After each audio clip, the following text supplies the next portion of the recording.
Evening, everybody. Welcome to another Thursday night live stream. Hope you've all had a good week. Now, I am very, very pleased to announce that I've got a very, very, very special guest to join me tonight for the next 2 hours. And that guest is Jordan from Movie Worm. So if you just bear with me, I'll just add Jordan to the stream.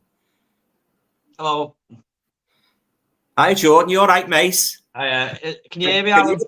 Can you hear me okay? Yeah.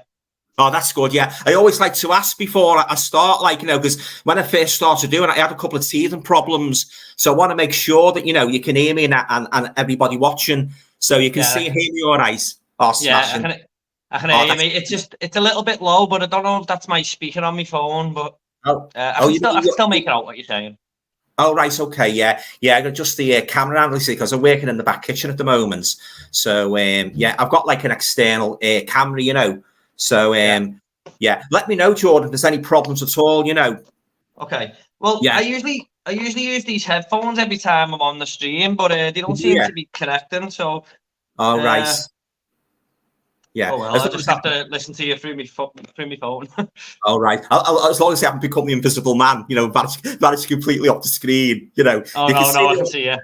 Oh, that's great. Yeah. All right, then. So, before we start the stream, Jordan, do you want to tell everybody about your channel, your two channels, Movie Worm and Movie Squirm? Yeah. Well, basically, I started Movie Worm about 3 years ago, and I was basically just talking all types of movies, doing movie reviews, top tens and stuff like that.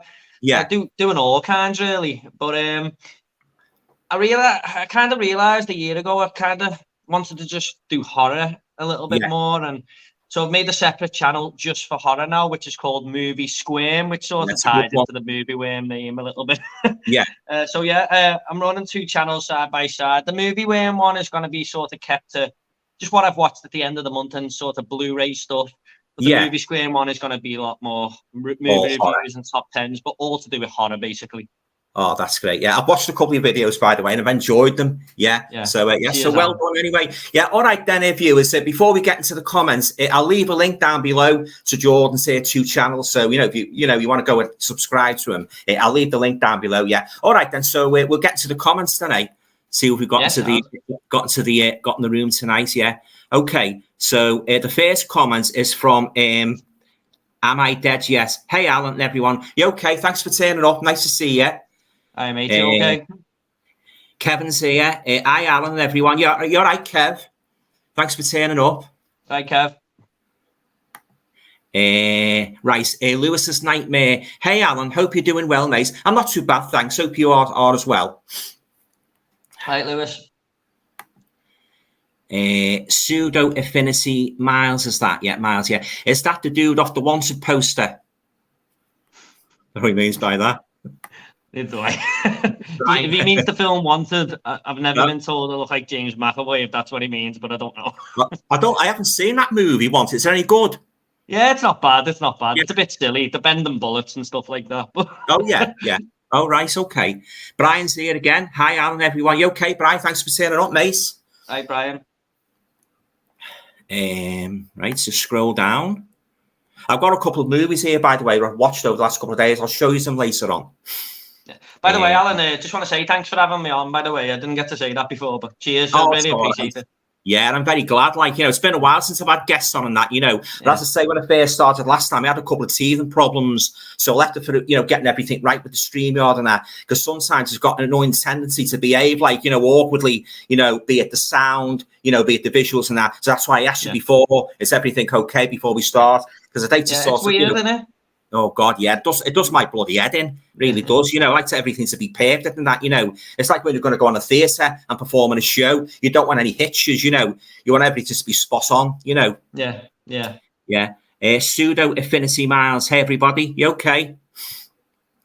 Right, mate. Yeah. Stuart George. Hi guys, you okay, Stu? Thanks for turning up, mate. Thanks, Stu. Yeah, just a comments jump as well. Sammy's here. Evening, Alan, everyone. You okay? Hey, Sammy, thanks for turning up. Right, Sammy. It's good when you get a few people watching in it. Oh, it is, yeah. Oh, it's not worse than having a long pause and that you're starting twiddling your thumbs, wondering what to say, to try and keep, the flow going, Yeah. So pseudo affinity Mars, oi, okay. Kevin is saying the film Squirm is good. Squirm, I think I've seen that. I don't think I was. Is that the one with the worms? All the worms. I think that's. Don't think I've seen that one, to be honest, Alan. I didn't like it. I wasn't too keen on it. I like the Shivers one, isn't it? In the 70s, pretty similar. Robert Fetz Bounty. Good evening, guys. You okay? Thanks for turning up. Yeah, Rob. Sammy's saying, hang on, the comments are jumping in. What was the first videotape you rented? Oh, God, I'd have to go back to 1986. The very first videotape I ever rented, it's going to be, oh, God, there was one called Of Unknown Origin, which I got from my local video shop. I remember that clearly, actually. And then, what was the other ones? I got a couple of the Clint Eastwood ones, the Dirty Harry ones. But I started renting loads. The minute I got my card from the local video library, it was there nearly every night, because it was a revelation, getting my first VHS recorder. I'd wanted it for years and years. So when I got my job in Liverpool and that, I went straight to Dixon's when I finished work, and I picked one out, and he said, "Yeah, you can take it away with you." So of course, but I had to wait for my membership to go through. When you get your video card. But the next night I was right down there renting them out hand over fist, So so I do remember that one clearly, of Unknown Origin. And The Evil Dead, that was one of the first ones I rented out. Did you get it before it got banned? I think I might have done, actually, I don't know, to be honest. It's so long ago. 1986. Yeah. What was the other one? Oh, Nightmare on Elm Street. I rented a couple of those out as well. Well, the first one, really, the 1985 one.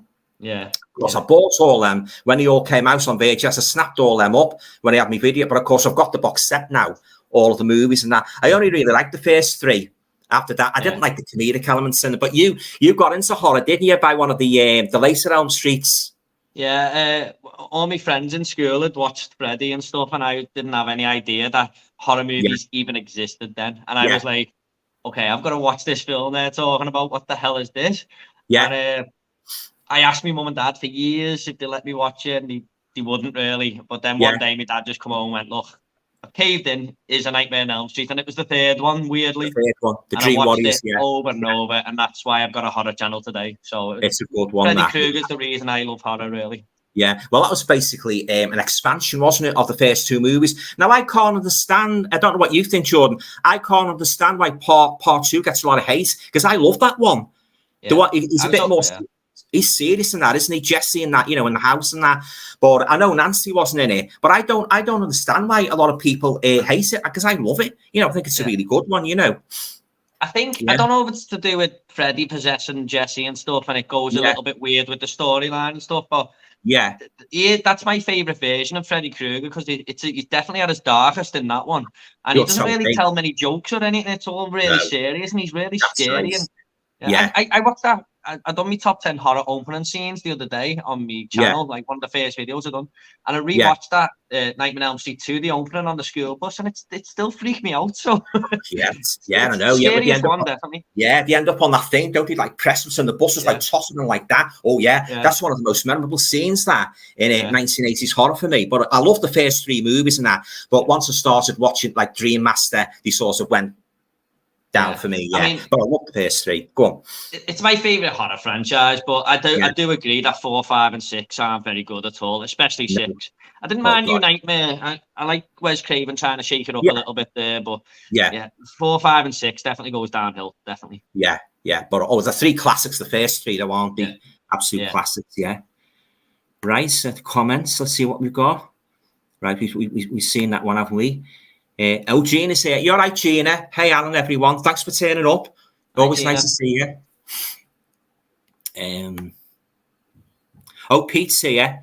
Plays Hendo guy. Right, you're right, Pete. Nice, Evening, Alan and Jordan. Thanks for turning up, mate. Always nice to see you.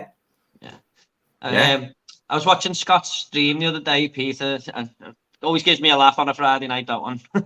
Oh, yeah. I watch that myself now and again. Yeah, he's a good lad, Scott, isn't he? Yeah.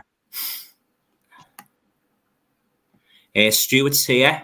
Stuart George. Have you both watched any Paul Naschy werewolf movies? Now, I had the box set a couple of years ago, and I was very disappointed with them. He's like the Lon Chaney Jr. and Christopher Lee of the Consonants. Have you seen any of his movies, Jordan, Paul Naschy? No, I haven't, to be honest, Alan. No. I've been listening to the live streams when your live streams on the replay if I don't catch them live. Yeah, I know a lot of the comments seem to come up like werewolf movies and Dracula and Hammer. And I was coming on it tonight going, that's not really my expertise. So I do like the Universal Monster movies and stuff, but I haven't seen that many of like, you know, the rest of them or you know, like there's a hell of a lot and stuff like that. Oh yeah. But by the same token, there's a lot of movies that aren't Hammer, or you know, they're not Universe that I love, and that you know, I love like the likes of Lock, Drag Me to Hell. I like Terrifier. You know, I always place priority on the story. All right, you can throw in loads of blood and gore, but if it's not essential to the plot, it doesn't do anything for me. But I like story and character. If you can build a good story and populate it with good characters, I think that's what makes a good movie. You know. Yeah. I 100% agree, mate. I watched a film the other day called The Last Matey, and the kills were like really creative and stuff, and I was like, oh, this is really like well done, the kills. But when I sat back and thought about it, I thought there was no story or good characters. It was just about the kills, and I thought, well, it wasn't actually that good. No, I've seen that one. Yeah, the Arrow one's got a slip cover, hasn't it? It's got like, I've seen. I wasn't too keen on that, so I agree with you there. I didn't like that at all. Yeah. But yeah, story comes first with me and characters. Yeah, definitely. Kevin is saying, right, the first VHS I hired was Scars of Dracula, one of my favourites, that. I didn't have a machine, so I had to watch it on my friend's machine. Yeah, I love Scars of Dracula. I don't suppose you've seen that one, have you, Jordan? No, I'm afraid not, mate. No, but that's a good one, that, Scars of Dracula. Jenny Hanley's in that one. And Dennis Waterman, who was in it, used to be in Minder. Yeah, I know Dennis Waterman is like. Yeah, and a Sweeney. He's a good actor, Dennis Waterman, yeah. Right, okay, just scroll up a bit.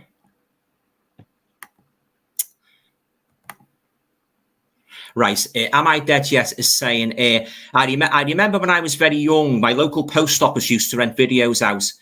I used to go there. I remember my mum getting me Labyrinth. I haven't seen that one. The Fox and Hound, Robin Hood, Disney. I haven't seen any of them. Have you, Jordan? Yeah, I've seen Labyrinth. I haven't seen the other two. I've seen a lot of Disney films, just haven't seen them too. But I remember Labyrinth. My auntie had it on VHS years ago when I was a kid, and I was watching it going, this is like really trippy and stuff. It was really weird.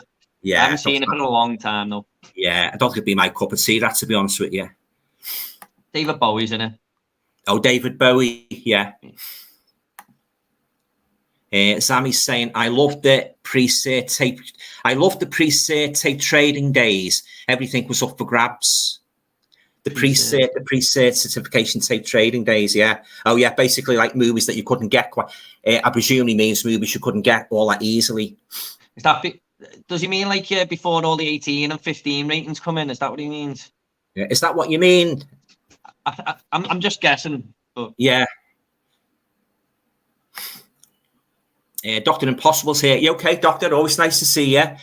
Now, if you were given money to shoot a horror film, what subject would you consider apt, and where locally would you film the movie? An unusual location, evening. Yeah, if you were given money to shoot a horror film, what subject would you consider apt, and where locally would you film the movie? An unusual location, evening. Well, that's to think about that.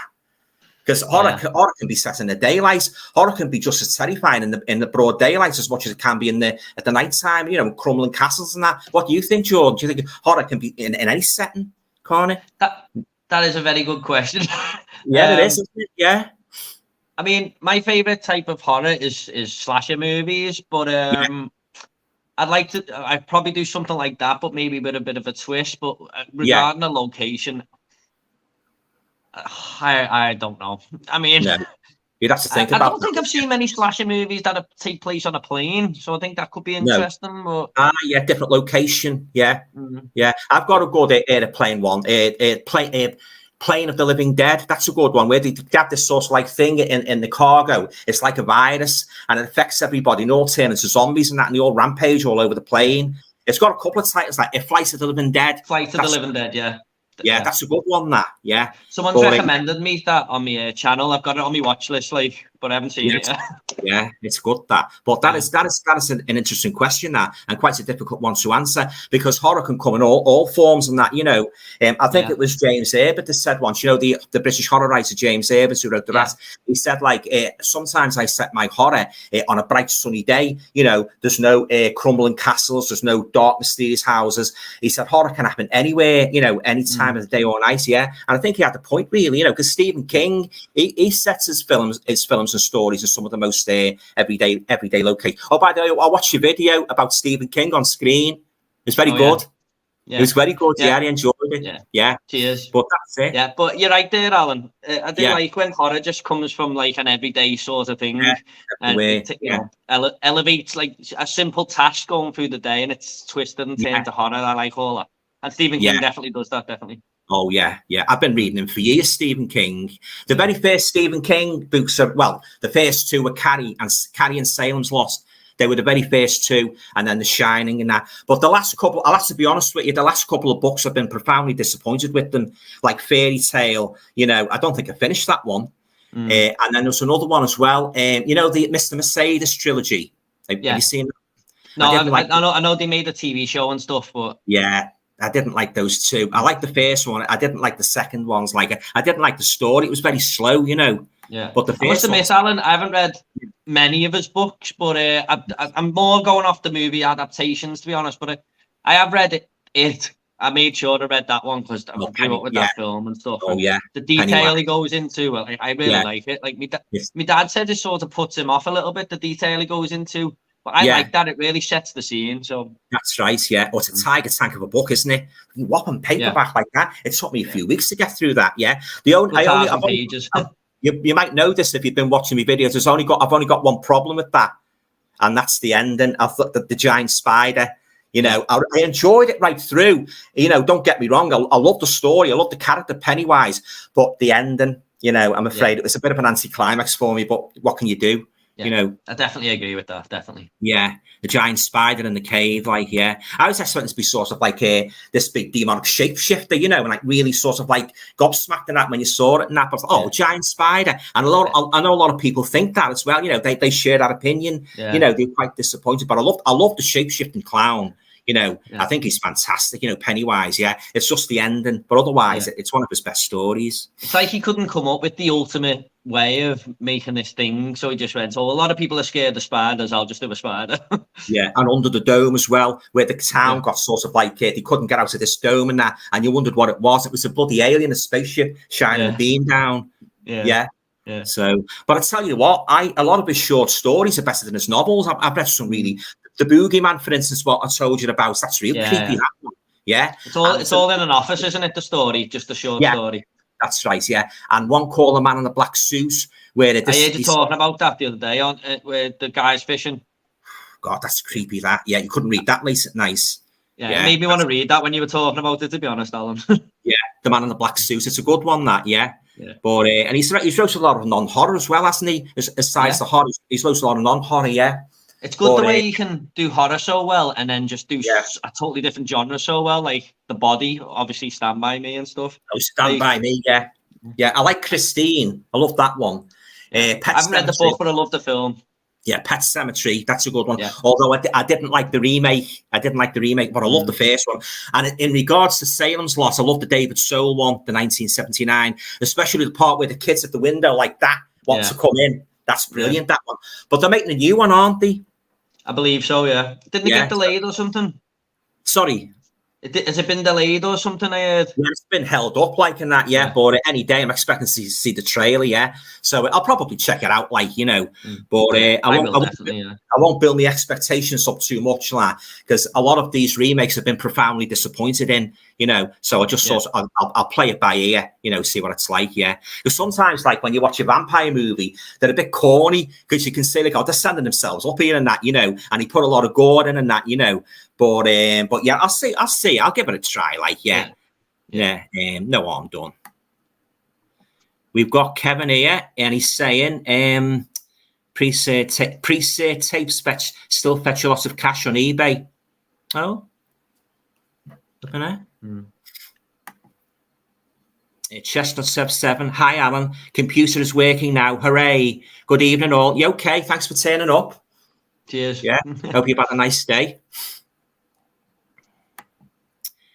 Stuart George is saying, thoughts on the new Exorcist movie coming soon? Or it remains to be seen again what if it'll be as good as the original. What do you think, Jordan? I weren't interested in it. And then I heard that Ellen Burstyn and Linda Blair are going to come back. And it's about this father whose son thinks he's been possessed, and he goes to them for help. Right. So that got me a little bit interested. It's like kind of like a sequel, isn't it? I thought it was going to be a remake.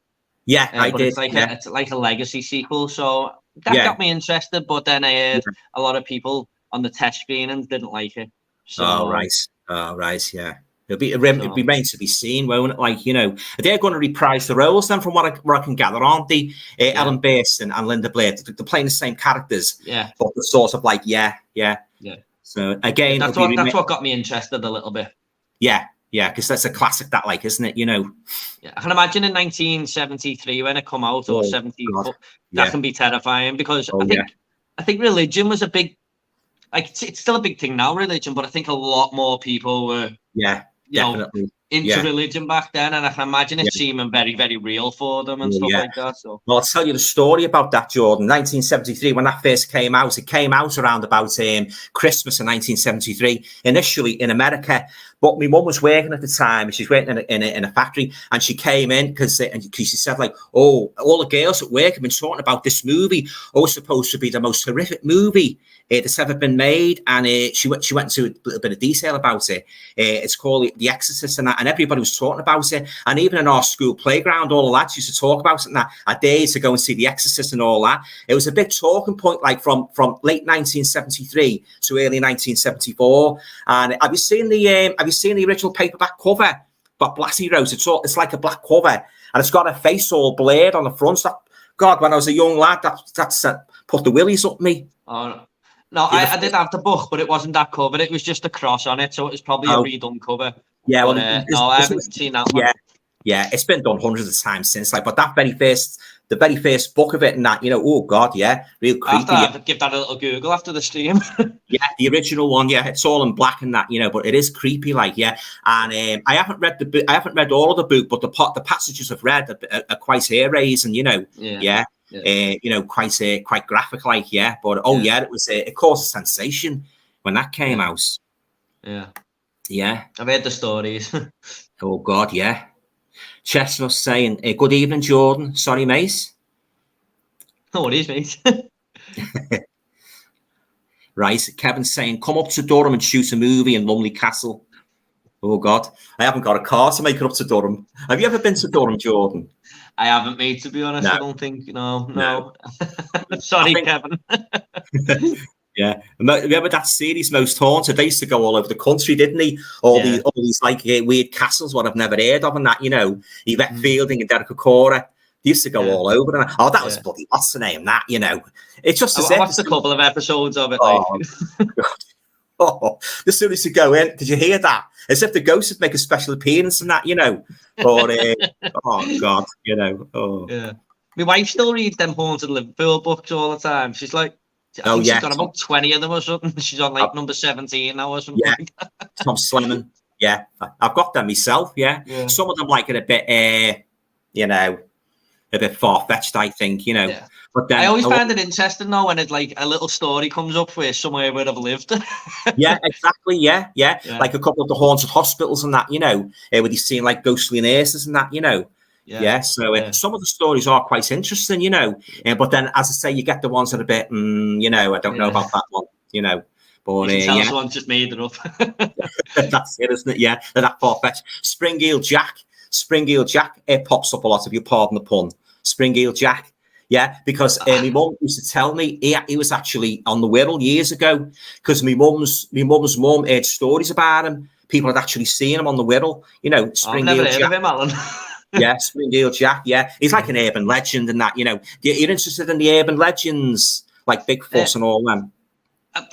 I mean, it's always interesting to hear the stories, some of them. Yeah. But I mean, I wouldn't say I'm an expert on ones I've heard, but I've heard the ones like, a woman had a pet snake, and the snake didn't eat for days because it was sizing up to eat her when she went to sleep and stuff like that. They get embellished, don't they? In that, they sort of like, well, we're constantly telling they had a little bit more, then they had a little bit more, then a bit more. And so in the end, it's beyond it. From the original version, it's completely different. Yeah. Like Chinese, Chinese whispers. Sort of like someone always adds a little bit on. Exactly. Yeah.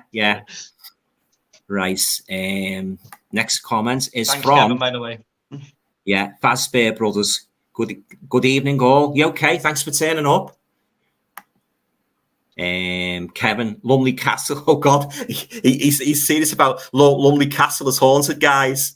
Oh, flipping heck! So you got proof then, have you, Kev? It's actually haunted. Flipping heck. Lumley Castle. I've never. I have to Google that in a bit, but I've never actually heard of it. Flipping heck. Sorry, Kevin. The Doctor's here, Dr. Impossible. What's your thoughts on Italian horror? Hit and miss. One film I saw recently was The Spider Labyrinth from 1988, directed by Gianfranco. Oh God, these Italian names.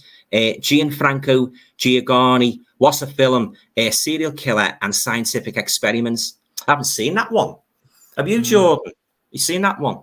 No, I haven't seen that one, mate. I've seen a few Italian films, but I haven't seen that one, to be honest. I haven't even heard of that, to be honest. No.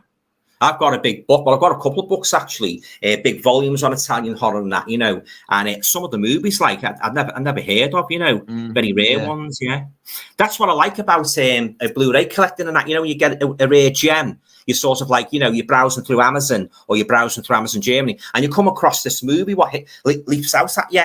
And you read the blurb, and you think, "Oh, I've got to order that." Real rare ones, and that. That's one of the things I love about collecting, being a movie collector, getting the little rare gems. And if I like them, I can recommend it to all you guys as well. So you want to see this movie. Of course, everybody's different, aren't they? One man's meat, but that's one of the chief things I love about collecting films. No, I love it when I read the synopsis and then I just go, right, that's right for me now. Because I was like. There was one the other day called The Clove Hitch Killer, and it was about, I just read, what's this film about? And it said this serial killer was going around the town, and it stopped for 10 years. And then this kid goes to his dad's shed and finds something in the shed, which makes him think that his dad was the serial killer. So I just read, I've got to watch that. That's it. It sort of like arouses your interest, really, doesn't it? Yeah.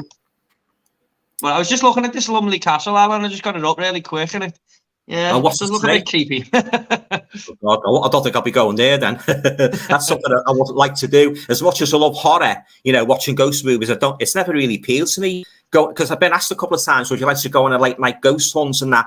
Never appealed to me. No. I can watch it, watch the movies and that, but it's something I've never really been interested in, to be honest with you. Because sometimes I get that cynical. They say sort of like they've heard these noises and that in these places and that. And sometimes they're making it up and that, So I'm very, very cynical about anything like that. But being honest with you, I don't want to go on too much, but we've had a couple of incidents in our house, like when like my dad passed away, things have been moved around and that, and my cousins had all sorts of experiences and that, and they were pretty genuine. But other things and that, you got to think, could they be embellished, if you know what I mean? Yeah. But it's something I've never really appealed to me, ghost hunting. Well, essentially, my wife loves them haunted Liverpool books. I actually got it for a bit Christmas last year, just a little side present. It was like a tour around Liverpool, all the ghost locations. It was all right, but it was more for people who don't live in the city, really. Oh, right. Yeah. It was more of a history lesson, really, not really a ghost hunt. But I remember a guy called Richard Felix. He used to go all around Liverpool and Birkenhead and that. He's very, very knowledgeable about the paranormal. I first saw him on Most Haunted, with Carl Beatty and Yvette Fielding, and he always had him on as a resident expert, like Derek Acora with the medium, and he really knew his stuff. He knew every little thing about a building, when it was built, who lived in it, and that. He was very good, Richard Felix. I haven't seen him for years, but he was very good, Yeah. Done his research. Oh, you're telling me. Yeah. Pete's here. What is a non-horror film that gives you the creeps? A non-horror film that gives me the creeps. I'd have to think about that. A non-horror film that gives me the creeps. Well, I suppose like disaster movies are pretty creepy. Like, you know, like the Poseidon Adventure with the ship. Everybody's enjoying themselves. And when next minute the ship turns upside down. So they're pretty, especially like anything that's really happened. They're pretty unnerving and that, you know, actual cases. What do you think about this? What's your thoughts on this, Jordan? A non-horror film that gives you the creeps. I mean, there's a moment in Mulholland Drive that really creeped me out. It was like one of the biggest jump scares. That big jump scare, I know the one you mean, yeah. But I wouldn't really say it's a horror film, so... yeah, that's it, yeah. I must admit though, Alan, I know where you're coming from there, because like a few times I've watched films, especially when I was a kid, and it's put me off. Like even the movie Speed as a kid put me off going in an elevator for years. Yeah, that's right. Yeah. So I think, you know what else is scary to me? You know, Terminator 2, where that big nuclear bomb happens and everyone's burning up. I haven't seen that one. No. You haven't seen Terminator 2? No, I haven't seen it. No. Well, no. There's like a nuclear bomb happening, and everyone just starts melting and stuff in the city. But it's a woman dreaming it. But this is really what could happen in the future, and everyone's just melting away and stuff. And it's quite horrible to watch. That scared me. Oh God, yeah. I suppose like when you sit and think, like probably after this stream, I'll think of loads of things and that, you know. But I like disaster things and that, you know, actual cases where people sort of like encountered unsavory characters and that's actually happened and that. Even some westerns and that, sometimes they're a bit sort of like they give you the creeps and that. You know, when you get like a mysterious gunfighter coming into town, you don't know anything about him and that, and it's got this like a bit like the spaghetti westerns, really, but the camera goes on their eyes and that, you know, it's just all facial expressions and that. They can be quite unnerving and that. I'd have to think more about that. Like, you know, it's a good question, that piece. Thanks for that. It's a good question, yeah. Right. Hi, Jay. Watcher Alan and guest, hope you are both well. Not too bad, thanks, mate. Yeah, hope you are too. Yeah, thanks for coming along. Oh, appreciate it. I'm good, mate.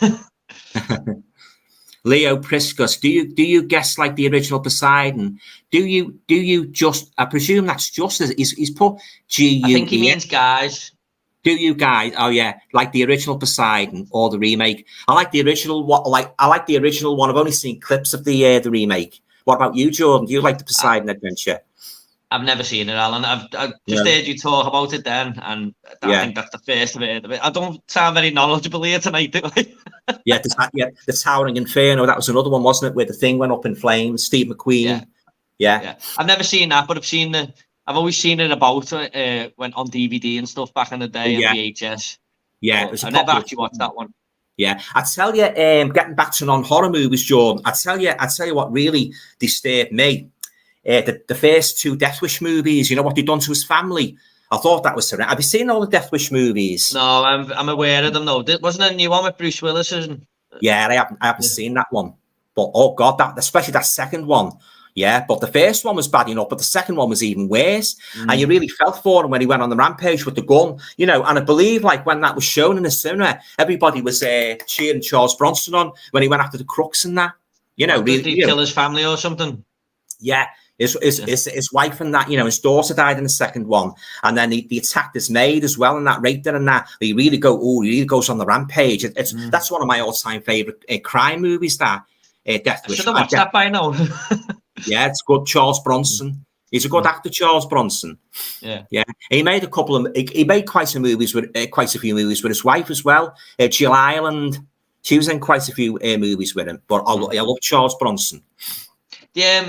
Just quickly there, Alan, I've just thought one that really, it's not a horror film, it's an action film. But I don't know if you've seen Lucky Number 11. I haven't. No. Well, at the start of that, this guy puts a bet on and loses the bet. Yeah. And his whole family gets killed because he can't pay the bet. And that always disturbed me a bit as a kid when I watched that. I was like, that's just a simple little thing, and has took his whole family out. That didn't sit right with me a little bit. Yeah. I haven't seen that one. It's a good film. Yeah. Kevin's saying the film. Oh, it's gone off. Sorry. The film War Game, not the 80s film, terrified me. It's a nuclear war documentary from 1960s. Yeah, I'm not particularly keen on any movies about nuclear war. It's all too real for me, that nuclear war documentary from 1960. It was banned by the BBC. I've heard of that one. Yeah. Oh, I haven't heard of that one. I'll have to give that a Google. Anything that gets banned, like films-wise, I'm up for watching it. I just want to see what the whole fuss was about. Well, that's it. It was like in the 80s, wasn't it? A lot of these movies were banned. Everybody was curious to see them. You know, it must be something really near the knuckle. You know, I have to see that. Like trying to take a little peep in that. You're not supposed to take a little peep at what you're not supposed to see. It's like when, you know, when the kids, like when the parents used to say, you're going up to bed, you're not watching any horror movies. And what do they do? The minute the parents' back to saying, they creep down the stairs and look through to see what horror movie they're watching. I think it's the sheer thrill, isn't it? It's like going on a roller coaster ride, isn't it? Get the sheer thrill, you know. Yeah, that was me as a kid. But just quickly there, Alan. Have you heard of the one called Threads, which is a bit like that? That got banned, I think. I've heard of it, but I haven't seen it. Yeah, I haven't seen that myself. But... Yeah, my mum's. You only have to mention nuclear to me, mum. I don't want that on. Don't put that on. Anything to do with nuclear, I'm going out.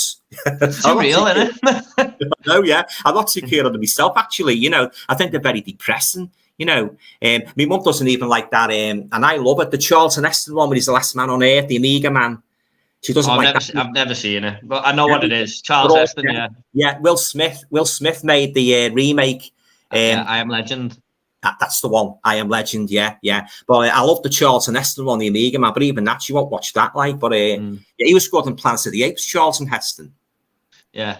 What I'll say, Alan, I think horror, whether it's horror or not, films that are based on or that seem true are the scariest ones to me. Like, the Texas Chainsaw Massacre is based on a true story, and I wouldn't put it past anyone living in the outback of Texas now killing people. So that to me, that's realistic. That films. That's why it's scary to me. Oh God, I love that movie. Yeah, it's very good. Yeah, I got the 4K, as you know, and I think they did a real good job on that 4K. You know, it's fantastic. Yeah, but I get your points. Yeah, that horror can be really disturbing.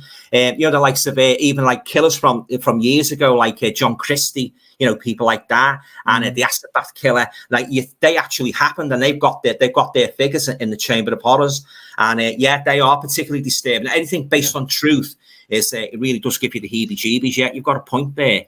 Sometimes you can't even write the truth, can you? Sometimes truth is weirder than the films. God, you're telling me, yeah. Talking about like truth is weirder than fiction.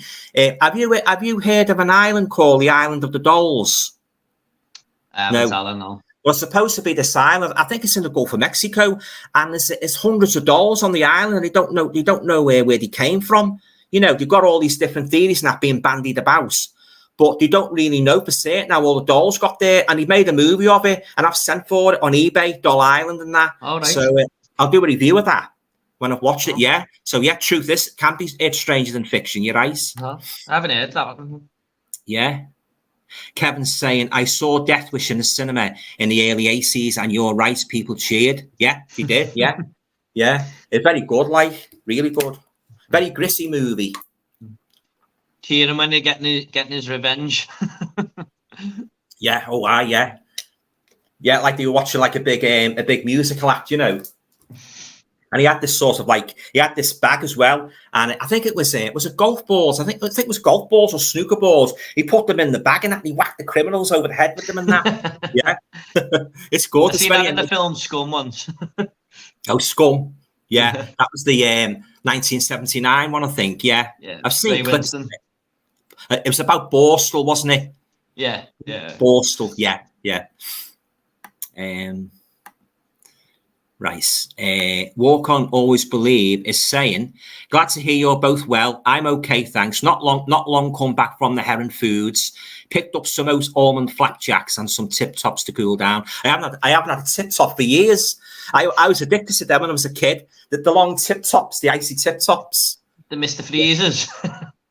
Mr. Freezers, if you like, I was always buying them. Yeah, that's what I had. Oh God, I love them, especially the raspberry ones. I love them. Yeah.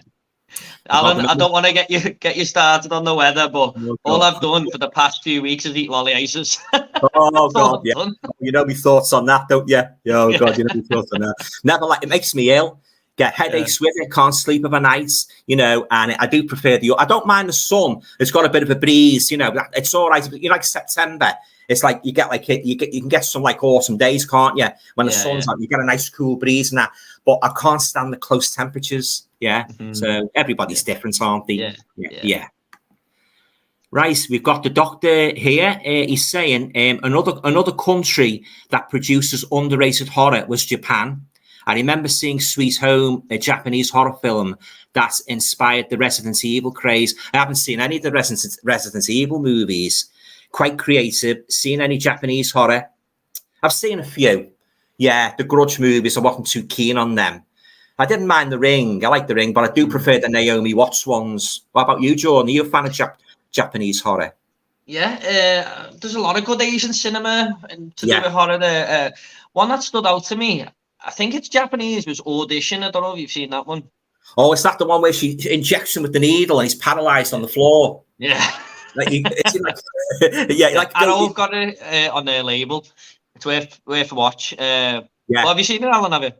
I've seen it a couple of years ago. She got the needle. She injects him. He's like that paralyzed on. He can't move. I've seen it. It just takes a big haunted twist in the last act.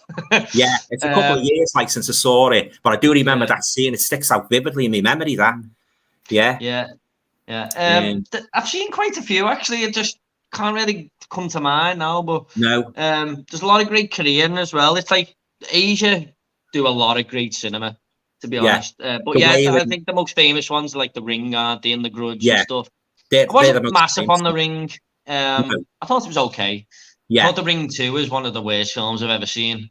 Oh yeah. And, Ring Zero brought it back a little bit. It was like a prequel, wasn't it? Yeah. Well, you know what didn't scare me in The Grudge? The lad on the stairs, like he had like a bluish tint, didn't he? And he was just looking through the banisters on the stairs, and that little Japanese boy. Is that the second one? I'm not too sure. It might be the second one, but I always remember the little Chinese boy looking through the banisters and that, you know. And it was something to do with the father. He killed him or something, didn't he? And the rage was in the house or something. What film was that, Alan? Sorry. The Grudge series. Oh, the Grudge. Sorry, I have never seen The Grudge, to be honest. I just know it's a popular one. I really should watch them actually, because I know Arrow just brought a box set out as well, haven't he? Yeah, but I wasn't too keen on them. But I didn't mind The Ring, like, you know, Naomi Watts. Yeah, because he done like the American version as well, you know. I've got the Arrow box set of that, The Ring and that, but I haven't watched them yet. So, but I do like the American version. I did not like that third one. I thought it was atrocious. Rings. The third one. I've never seen that. Oh God, you're not missing much. Stay clear away from that. So they sort of like, but it's a bit corny because they bring the character into the internet age, all the technology and that, you know, and they think they're being clever, sort of like jazzing it up, putting all the internet on, but they fall flat on their face. You know, it's like Halloween Resurrection. Don't even get me started on that. And the that last Halloween one, when he done the trilogy, Evil Dies Tonight was the second one, wasn't it? Yeah. Evil Dies Tonight. I thought to myself, bloody hell, how many times are you going to say that? Evil Dies. I couldn't stand them. Oh God. Oh. The only two Halloween movies I really like, and I've watched most of them, are the first two. The 1978 one. Well, let's face it. That's a classic, isn't it? And Halloween 2, and was it 1981? I think it was 1981. They could be one big movie. I watched the whole franchise last year. I reviewed every single one of them on my Movie Worm channel. Oh, remember that? I hadn't watched number 2 for years, and I was surprised how good it actually was. That first 25 minutes where he's just going around Haddonfield, brilliant. Yeah, I love those first two movies. But as regards to, I'm not a fan of Season of the Witch. No, I'm not. I didn't like that at all. No, Michael Myers wasn't in it, was he? It was just all these masks and that, you know. It's a kind of I suppose you could say it's a kind of a Marmite movie, isn't it? You know, some people like it and some people hate it, but it wasn't for me, you know. Yeah, so. I didn't like the main character as well, played by Tom Atkins. I just thought he was a bit of a sleaze and stuff. I just didn't like him at all. Yeah, that's it. Yeah, it wasn't for me, that one. Walk On Always Believes says, who are yours and everyone's two favourite all-time actors and actresses? Mine are Nick Nolte, Ray Liotta, and Jodie Foster and Melissa George. Good picks, yeah. Now that's they've got to be horror, haven't they? But I have to say, my favourite horror actor is Boris Karloff, the original Frankenstein, and then Christopher Lee.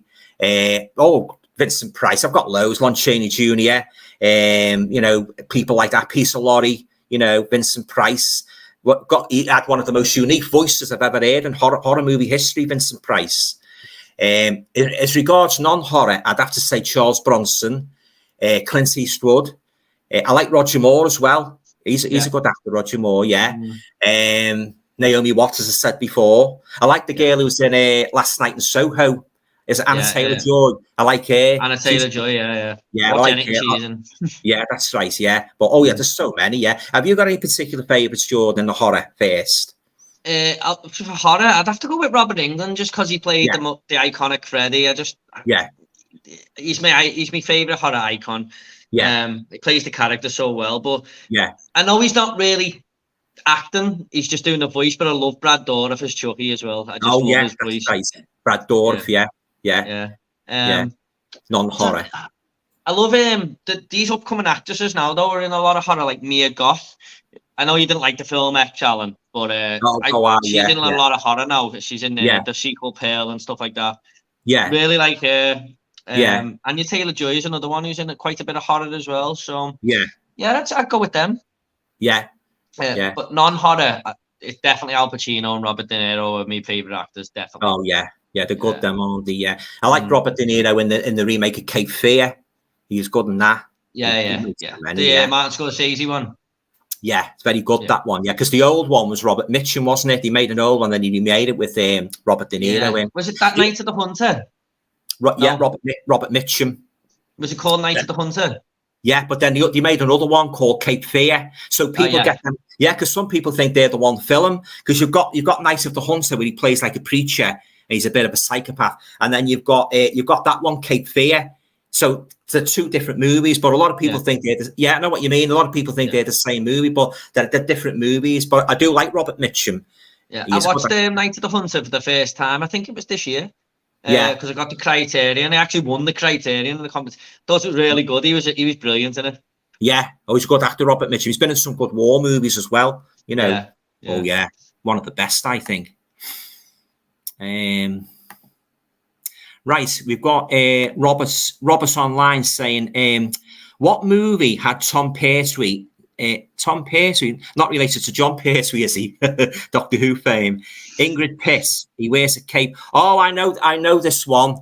The House that Dripped Blood, good movie. Love Burns Offerings. I wasn't too keen on that one. Oliver Reed always scared me as a kid. Oliver Reed scared me when he played the werewolf, and when he played Bill Sykes in Oliver. The musical. Yeah, I remember him in that.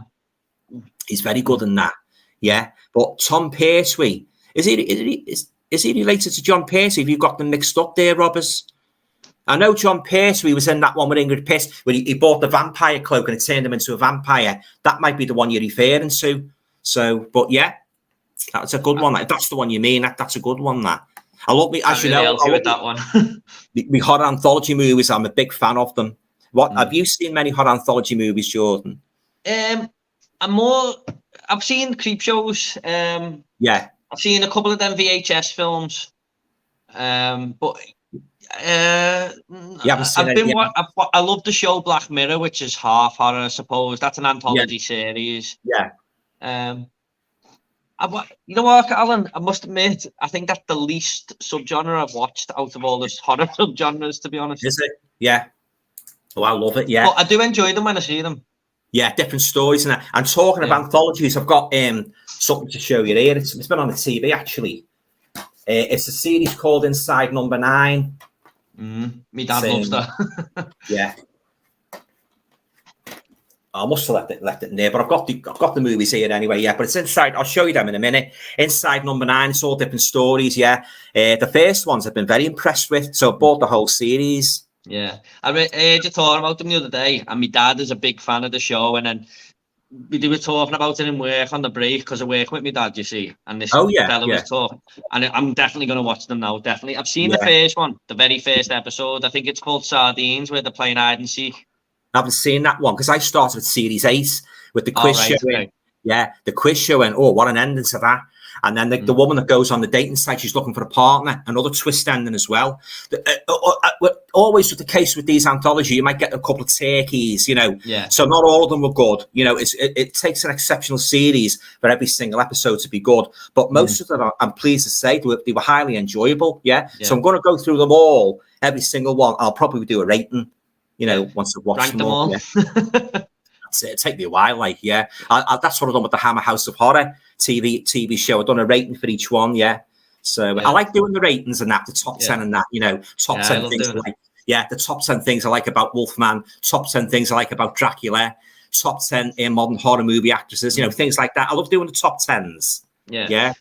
I remember you doing your top 10 boring things that annoy you in horror films, was it? Like they don't phone the police and stuff, and I was just like, I agree with every single point.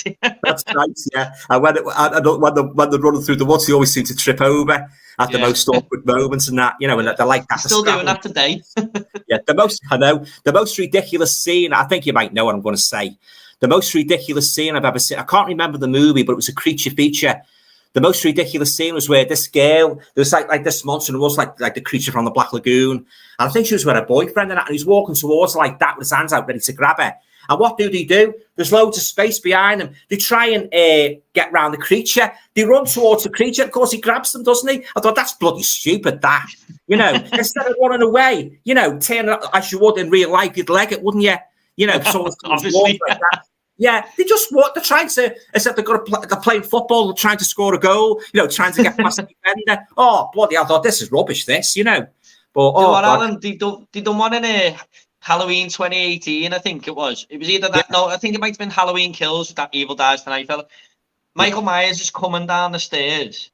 Yeah, and she is going towards the door, the front door. The front door is open. So what does she do? Go into She goes down the stairs and goes into the living room. And it's like the front door's open. Yeah, I know. It does your head in. Like, many a time, you know, I've watched a good film. I've really enjoyed it and that, you know, and about like just over an hour in the film, they go and do a bloody stupid thing and it goes right down in my estimation. I thought, oh God, that's ridiculous, that, you know. You're enjoying a movie. That's one of the most annoying aspects of watching films. You know, it starts off all made up and that, you know. It's like England trying to win the World Cup. They get 2 goals and that, you're all made up and that, you know, and the last bloody 5 minutes goes to a penalty shootout. Well, you know, the thing I don't need to say about England, do I? All the disappointments they've had over the years, you know. With the World Cup. I'm an Evertonian, so I know all about that. Oh, God, yeah. They were unlucky, weren't they, with those penalties? They really were. Yeah. They seemed to be a jinx, didn't they? Italian 90 still sticks in my mind. Gascoigne, you know, that was it. I remember watching 96, was it, when Gareth Southgate missed? I remember watching that in my living room. Oh, bloody hell, yeah. I watched that as well, yeah. Oh, God. They do have you on the edge of your seat, England, when you play. No question. You know, the Euros next year, isn't it? Is it the Euros? I think so, yeah. It's next year. Yeah. Fingers crossed, anyway. That's all we can do, isn't it? Right. Roberts Online says, thanks. I got mixed up, lol. Do you like David Tennant's love? Oh, that's the Doctor Who fella, isn't it? Yeah. I'm not really a fan of Doctor Who. He was in wasn't he in oh no, I'm thinking of he was in the Fright Night remake, wasn't he? I haven't seen that one. I've never really watched Doctor Who. I've seen it as a kid when they had the Daleks and stuff. And it was like the weird intro music. It was quite creepy and stuff. But my mates would always tell me to watch Doctor Who, but I just don't know if I fancy it, to be honest. Yeah, I can't get into it. But when I was a kid, I did like John Pertwee, and I did like the other fella, Patrick Troughton. Oh, Tom Baker was all right. We had the scarf and that and the hat, but after that, I lost interest. Yeah. Bit corny, like, you know. I remember the Christopher Eccleston ones as well. I watched a couple of them. Who? Sorry? Christopher Eccleston, and Billy Piper was in it with him. Oh, I know Billy Piper was in one, wasn't she? Yeah. Never saw them. I did see Billy Piper a couple of years ago in Liverpool. She come to do a signing in, you know, Forbidden Planet in Bowl Street. That shop sells all. I seen her in real Billy Piper. But yeah, I'm not a fan of the modern Doctor Who. Robert's saying, "Oh, I love Karen Black, only woman who was beautiful and scary." Oh yeah, I like Karen Black myself. Barbara Steele, close second. Yeah, Karen Black. Yeah, she's a good actress. She's been in quite a few horror movies. I've heard that name, Karen Black, but I can't really picture. I'm just typing it in really quick, Alan, if you don't mind. Yeah, we'll show you the movies what she's been in. Yeah. Sorry, 1 second. Oh, it's not really coming up, but no, she's been in quite a few. Like, yeah, Trilogy of Terror is one of her famous ones. Yeah, and The Mirror, One Call and Mirror, about a haunted mirror. So she's been in loads. Was she in House? Yeah, I know she is. She was in House of a Thousand Corpses. I don't know if you've seen that, but she's like the mum character in that. She's a bit old, isn't it? Yeah, she's a bit older than that one. Yeah, Karen Black. Yeah, I know she is. A good actress, very good actress. Right, let's get back to that comment about Frankenstein. Robert's saying, I love Frankenstein. I always felt so bad for him. People always abused him. Bride screaming at him, she hates me. Igor stealing his body. All the familiar Frankenstein tropes there. Yeah, very evil. Well, Frankenstein is my #1 favourite movie monster for the simple reason that was the very first horror movie I saw. I often refer to my old little black and white telly down in my videos and that in the late 60s. Used to have a little old black and white telly in the corner, and I watched all my horror films on that when I was growing up. Yeah, so my old little black and white telly, it made me a horror fan when I watched Karloff as the Frankenstein monster. Yeah, is that the first horror film you've seen? Yeah, and I was hooked right away. Then when I saw The Wolfman, I was even more hooked, you know. Yeah. And then Dracula, you know. Or The Wolfman, yeah. Lon Chaney Jr., yeah. He really put character. What I was saying before about character in movies and that, when he put layers of a character, it makes it all the more interesting. Because I've seen many a werewolf movie where they don't seem to mind being a werewolf. You know, they're not bothered. But the guy in American Werewolf in London seemed pretty bothered, didn't he? Yeah, I know what you mean. Like, a lot of the characters in later ones embrace it, don't they? But yeah, he seems really scared. That David, his name is in American Werewolf in London, David Norton, is it? Is it David Norton? Something like that. I think it's David Norton. His name's David in the film as well, isn't it? Yeah, it is. Yeah, and he's got his mate with him, hasn't he? Yeah, and he just generally is in a living nightmare there, isn't he? Yeah, especially that transformation scene. It really creeped me out when I first saw that, you know. Yeah. And he played that song, didn't he? Bad Moon Rising. Yeah. So whenever he... Yeah. No, I'm sorry. Yeah. Bad Moon Rising. Like that song, Creedence Clearwater Revival. Yeah. Well, the guy won an Oscar for them makeup effects, didn't he? And rightly so. 40 years later, I don't think it's been bettered. Oh God, I love that movie. Yeah, it's one of my all-time favorite werewolf movies. My all-time top 3 werewolf movies are The Wolfman from 1941, American Werewolf in London, and like Curse of the Werewolf for Oliver Reed. They're my 3 all-time favorite. I like The Howling as well, but I do prefer American Werewolf more. Yeah, I think it's a cracking film. That I've got the Arrow special edition of that. Yeah, I love that one. I actually thought American Werewolf in London was the best. Then I watched The Wolfman from 1941, and I think that is just better. It's got everything the werewolf movie should have, like all the classic stuff that should be in there, you know. I just love the way they film the moon and stuff like that. Oh God, yeah, and the old gypsy woman Maliva and the wolf-headed Cain and that, you know, he's really scared, isn't he? Because he's a very tragic character because he saves that woman. He's after the girl in the antique shop, isn't he? Evelyn Ankers and that. And he saves her. He saves that poor woman, and in the process, he gets bit himself, doesn't he? And the nightmare starts then, doesn't it? You know, for the next day. There's a three or four more movies he made. And of course, he ended it with Abbott and Costello and the comedy one, didn't he? But I regard that as more of a spoof, that one, you know. More of a like comedy spin-off sort of thing. Yeah, because he got cured in the final werewolf movie. He finally got cured. So that he had a happy ending, you might as well say. But yeah, I love The Wolfman. He's a really good actor as well, and he before he even becomes the werewolf, he's got like a charisma and a charm about him. Oh, he's good. Lon Chaney, his dad, of course, he was a master of horror, wasn't he? He'd done all the makeup and that. James Cagney took his dad up, Man of 1,000 Faces. He took his dad off, and he was when he died, he passed his makeup kit onto Lon Chaney Jr. He had this big, massive makeup kit, and he passed it on to him. Yeah, interesting. Like, you know, you read up about them. Yeah. What do you think of What do you think of Bela Lugosi's Dracula? Do you like him or Christopher Lee?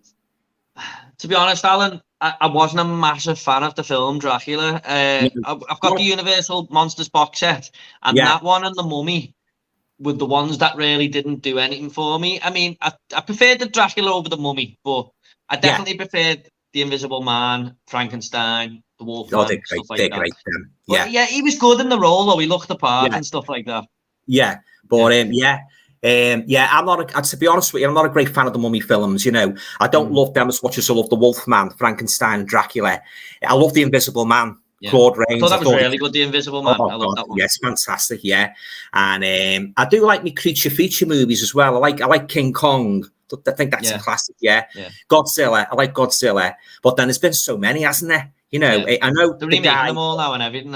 Yeah, I know Jason's a big fan of Godzilla, isn't he? The guy that bees on Jason, he's a big fan of. I don't know his other name. Is it Jason Brett? I think it's Jason Brett. Jason and John. Jason and John.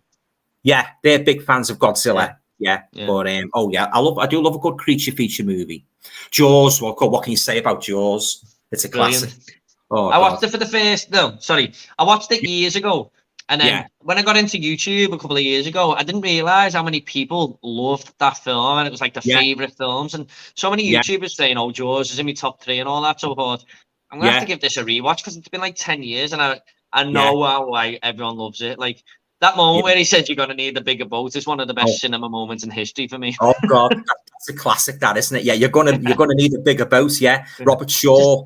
Brody, it's just perfect the way you say it. Oh yeah, I love that one. Yeah, I'm not a big fan of the others, like, because I thought they got a bit samey. But the first one is an absolute classic. You know, I've got the 4K of that, but I did have all the sequels, but I traded them into CX. You know, so I got that a new board game called I don't know if you've seen it, called Horrified. It's a big board game and that, and it's basically you're fighting all the Universal monsters, and you've got this big map of, like, it's like Universal Land really, and you get all the figures of the monsters and that, and you can play it on your own or you can play it with your pals and that. It's called Horrified. I got it in Waterstones in Liverpool in the week. It's a big massive board game, and if you love Universal monsters, you know, it's worth checking out. I haven't seen that, Alan, to be honest, but sometimes me and my wife's family and the brothers and all that, sometimes we do have the odd board game. He's got loads, so I'll have to mention it to him. Horrified, it's called, and he just brought out a sequel called Horrified 2. Now, you know what that consists of?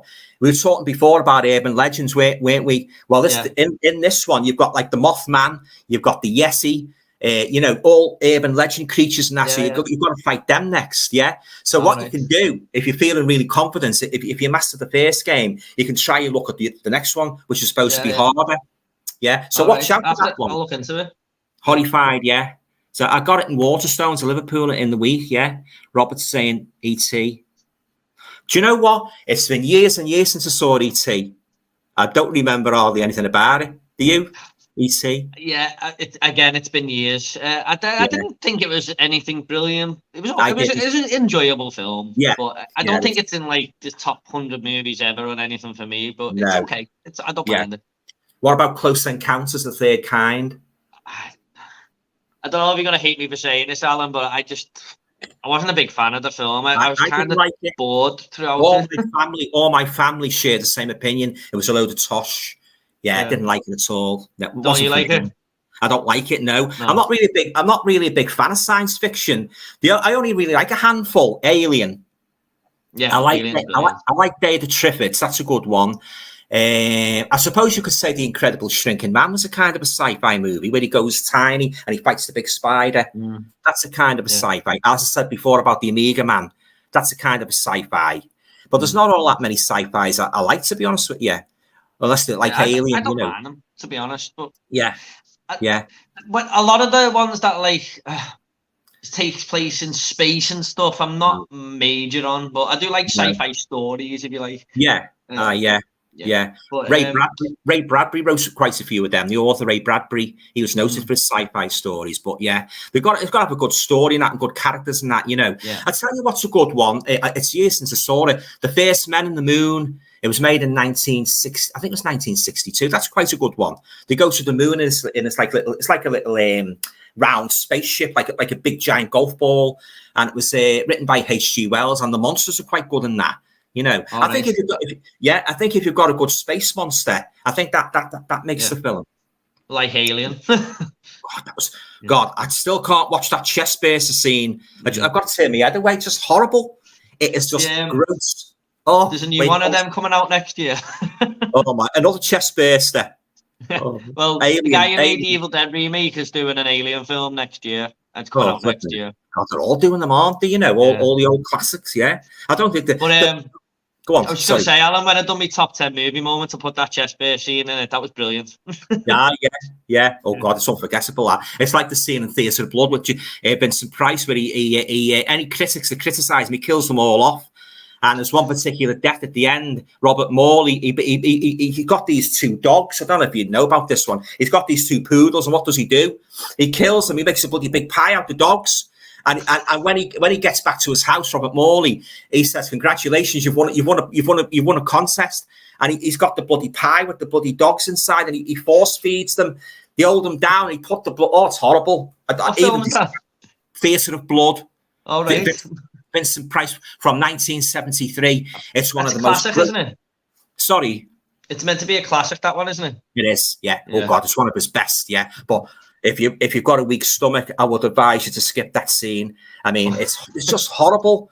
You know, it's I really. Watch it now. Oh God, yeah. You just you've won a competition. He's got this big pie, and he's saying, "Where's me poodles?" And he's like that, and the dogs, of course, are dead, aren't they? They're in the pie, aren't they? Vincent Price is still the dogs, and he's got the chef. He's got the chef. That's all. He looks authentic. You know, he's actually won a competition. He's got all his mates there, and his cohort, should we say?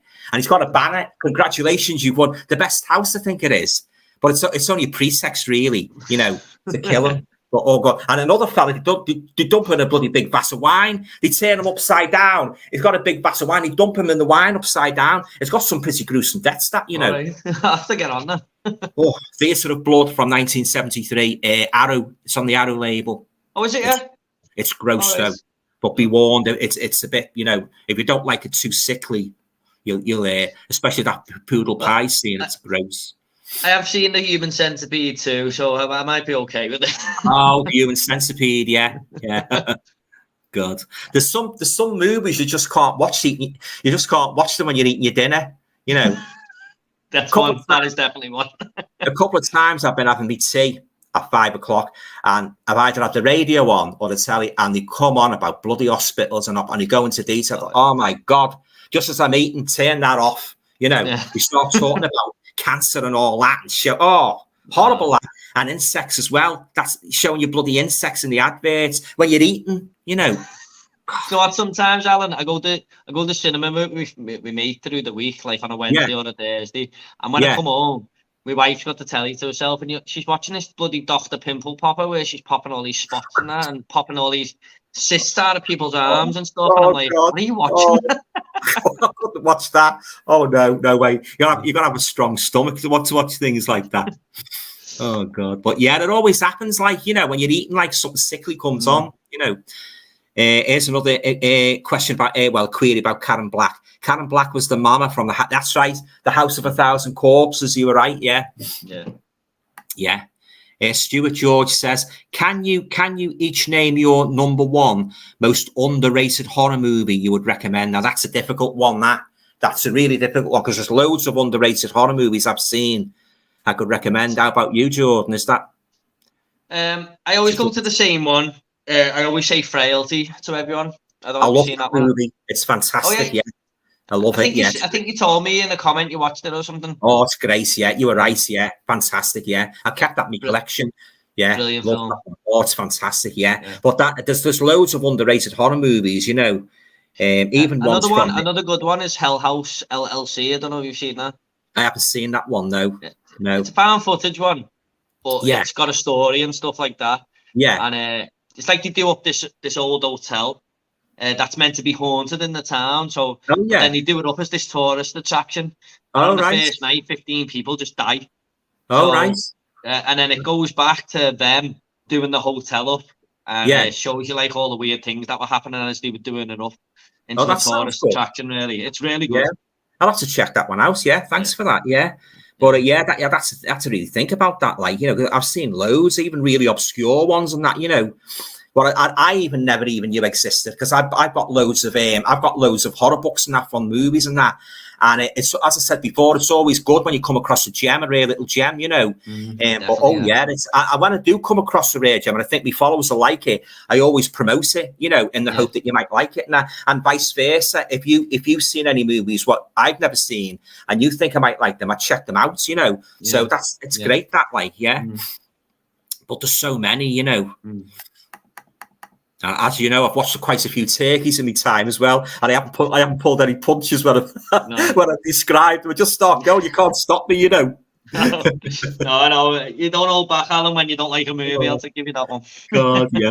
And especially when you've got like annoying characters in that, you know, like the teenage ones where they do the same thing. They're all in a car, they go into the woods, like they make a little bit hanky panky, and you get somebody in the woods watching them, you know, the same thing. You get one that's always booze, and you get one that's always he's after sex all the time. You might get a gig, you might get a wimp in them. They always seem to follow this formula, don't they? You know. And it's always the goody two shoes, who's the final girl or the final man, isn't it? That's right, yeah, the final girl or the final man, yeah. But oh god, they're ten a penny them now, aren't they? You know. And I don't know what you think, but you know these movies where you have haunted houses, they're getting a bit samey now, because like I've seen loads where the girl might be in the mirror, she might be sitting in front of the mirror combing her hair, and a figure goes past, and then you might hear a noise, and you never put the bloody lights on. You know, you must have seen that yourself, you know. Yeah. If you watch Stephen King's latest film, The Boogeyman, that's exactly that movie. Oh, The Boogeyman. Yeah, we'll have to check that out. But the story's, it's great, the story, you know. But that's all in The Office, as we said before, you know. But but there is a small scene in The Office, but they've definitely expanded the story into going all different places. So well, if they do The Man in the Black Suit, they might do the same thing with that, mightn't they? They might expand it, you know. I'll tell you the Stephen King story. I love The Raft, where they're on the raft and the big thing comes. The second segment on Creepshow 2. It's in one of those movies, it's like a big black tar thing floating on the water. Oh my days, God! I love that in Creepshow. I haven't read the book, but I loved that segment in Creepshow 2. That's a good one. That fantastic. I tell you, it's a good little horror anthology movie. I'll probably assume you haven't seen it. The Uncanny. It's all about cats. You know, it's a different horror story, a bit like Cat's Eye. Stephen King. I was going to say Cat's Eye is one I actually do want to see. I've got it on my 4K list to pick up. Yeah. So I want to watch that. That's a Stephen King, isn't it? Yeah, Cat's Eye, and the Uncanny is Peter Cushing, you know. He's like, you've got like a framing story, as you always have in these horror anthologies, where he thinks he's got this notion that cats are going to take over the world, you know, the most inoffensive creatures and that. But of course, they ramp it up for the horror. They ramp it up for the horror and that, you know, and he goes to his publisher and he's got the manuscript and that. He said, I'm telling you, he said, it's all in here. The cats are going to take over the world. We're all going to be dead meat. You know, he's got about 3 stories and he starts reading the story. But the stories are very good. They're really good. Right. But what's that called? Uncanny? The Uncanny with Peter Cushing. Right. Yeah, it's very good. Yeah, but it's a bit, you've got your credibility stretched a bit. You know, but it's a good little watch, The kind of movie you can watch on a rainy Sunday afternoon, you know. Very good, I'm a big fan of Peter Cushing, He's a fantastic actor. And of course, Christopher Lee, But there's two Christopher Lee movies I won't watch. They're not horror, and they're the Musketeer films. Not into period pieces at all. Have you seen them? Yeah, I'm not big on them myself, to be honest. But, no, they come out. The 2 of them come out on. I think it's a Studio Canal. But I don't fancy them. I'm not really a fan of. The only period pieces I like are the Hammer films, you know, or maybe I don't know, the Jack the Ripper movies. They're set in the Victorian London, aren't they? You know, I believe there's a good one with Michael Caine in. That's quite a good one. Yeah. I haven't seen that one, to be honest. No. I just know a lot of period pieces. Did you seem to drag a little bit, don't they? But I'm not a fan of them. And pirate ones, oh god, they're really a hard watch for me. You know, the swashbuckling, the sword fencing, and that. The Errol Flynn ones and that. Oh no, not for me. Then not into them Pirates of the Caribbean either. To be honest, I know they're not period pieces. Well, they are, I suppose. No, I find them. Can't watch them at all, or anything with like opera in. You know, opera. I'm not the Phantom of the Opera is another horror movie I'm not too keen on. Now, my mum likes that one. I don't like it. I think it's one of the Universal Monster ones. Yeah, I didn't mind that, to be honest. But I hated the 2000 one. Is it? I think Jennifer Ellison's in it. They made a few of them, like, haven't they? Yeah. I'm not really into them, like. But and the Mummy as well, as I said before. I'm not really a big fan of them. Robert's saying, can you imagine being Karen Black's boyfriend coming home from work? Have you been drinking again?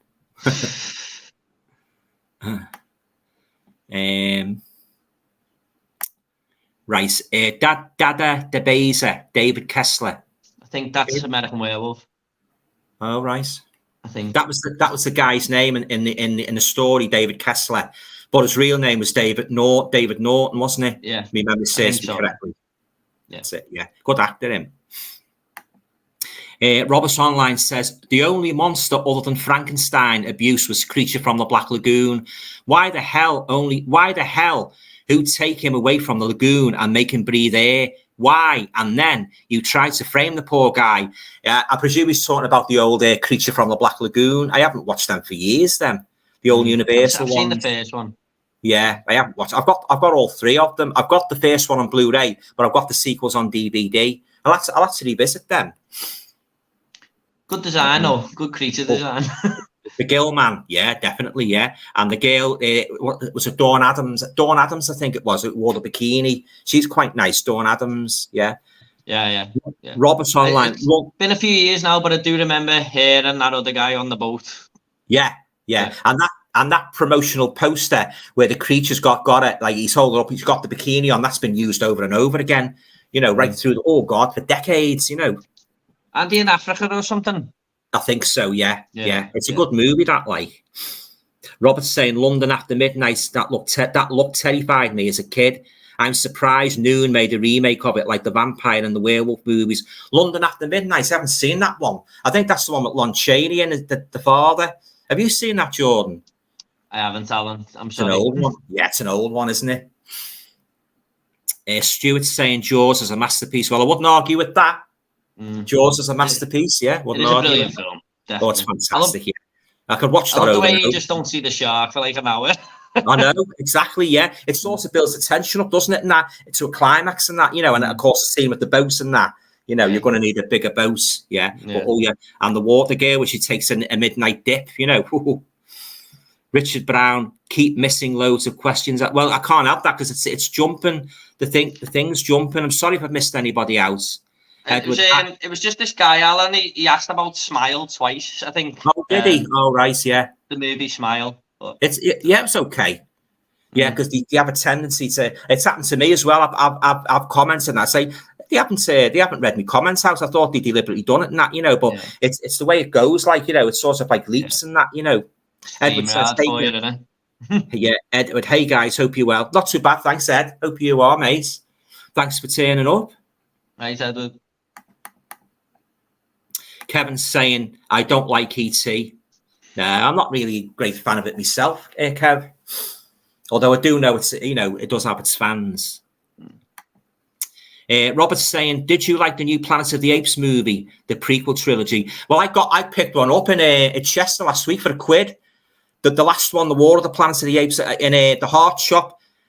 Look, it was pristine. I've seen your video on that, Alan. Yeah. Oh, yeah. The other one was more expensive, weirdly. $250. I know, yeah. I haven't got the middle one, though. I've got to get that one. Yeah, I couldn't believe it, yeah. Yeah, I often go out to Chester and that, yeah, because I like going out there and that for the day. Yeah, especially when you get some bargains like in the charity shops. Kevin's saying, do you like Conga? I've got it. About the gorilla. Well, it starts off like a normal size gorilla, then it grows big. I've got that one. Michael Goff is a hoot in it. Have you seen that one, Jordan, Conga? I'm afraid not. It's a good one, that. Yeah, I like Michael Goff. Robert's saying, sorry, it's just, I hate body horror or torture porn. Body horror, Basket Case is like kind of body horror, isn't it? And Centipede. A lot of David Cronenberg movies. That's right, David Cronenberg, The Brood. Yeah, Oliver Reed. I've got that one in my collection, The Brood. Rabid as well.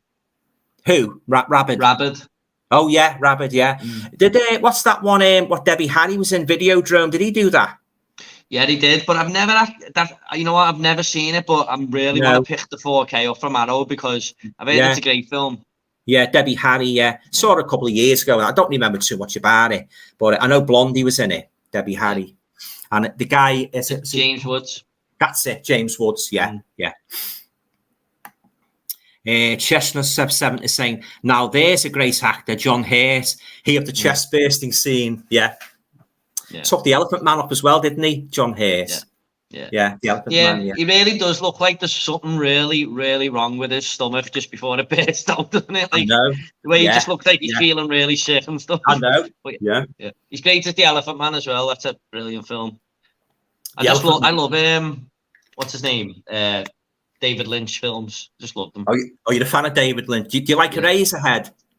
Well, that's I thought it was okay, but it's like one of my least favorite. I love Mulholland Drive, Blue Velvet, the one with Nicolas Cage and Laura Dern in. Oh yeah. I forgot the Wilder Heart it's called, and Lost Highway is another brilliant film. That's got a lot of scary scenes in Alan, but I wouldn't say it's a full blown horror, to be honest. But that's got some creepy moments for a non horror. Oh right, I haven't seen them. I have to check those out. Yeah, Lost Highway, great film. Yeah, but I know the Elephant Man's very popular, isn't it? Very popular. Yeah.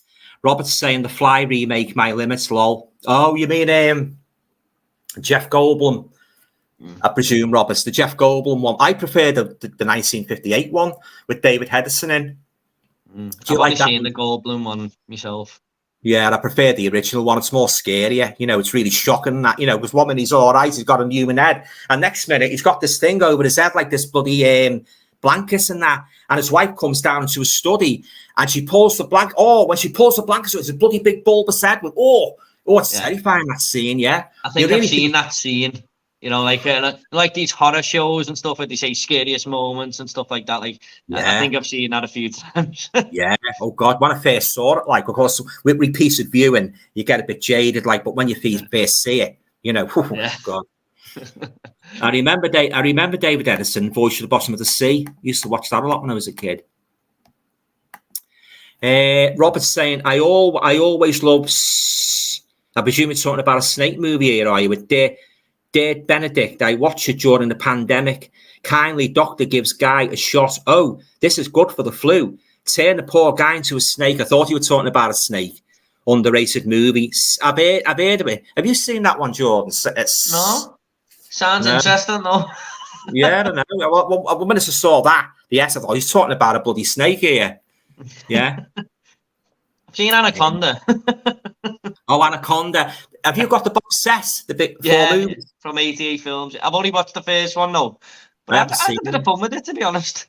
Yeah, I haven't seen that, but I've seen it in HMV, the box sets. They're meant to be terrible, but the first one, it's enjoyable. It's stupid, but it's enjoyable. Yeah. I've seen the Children. I did have the Children of the Corn box set a couple of years ago, the 88 film, but I liked the first one. I wasn't too keen on the other two. So I've got the adult box set of that, but I've only watched the first one myself. Yeah, but I thought that was the best one, the first one. Do you own Shudder, Alan? Do you have Shudder? I was a member, but I packed it in. Oh, yeah. Right. There's a new one coming to it this month. Oh, right. Yeah, I did have. I'm with Amazon Prime now.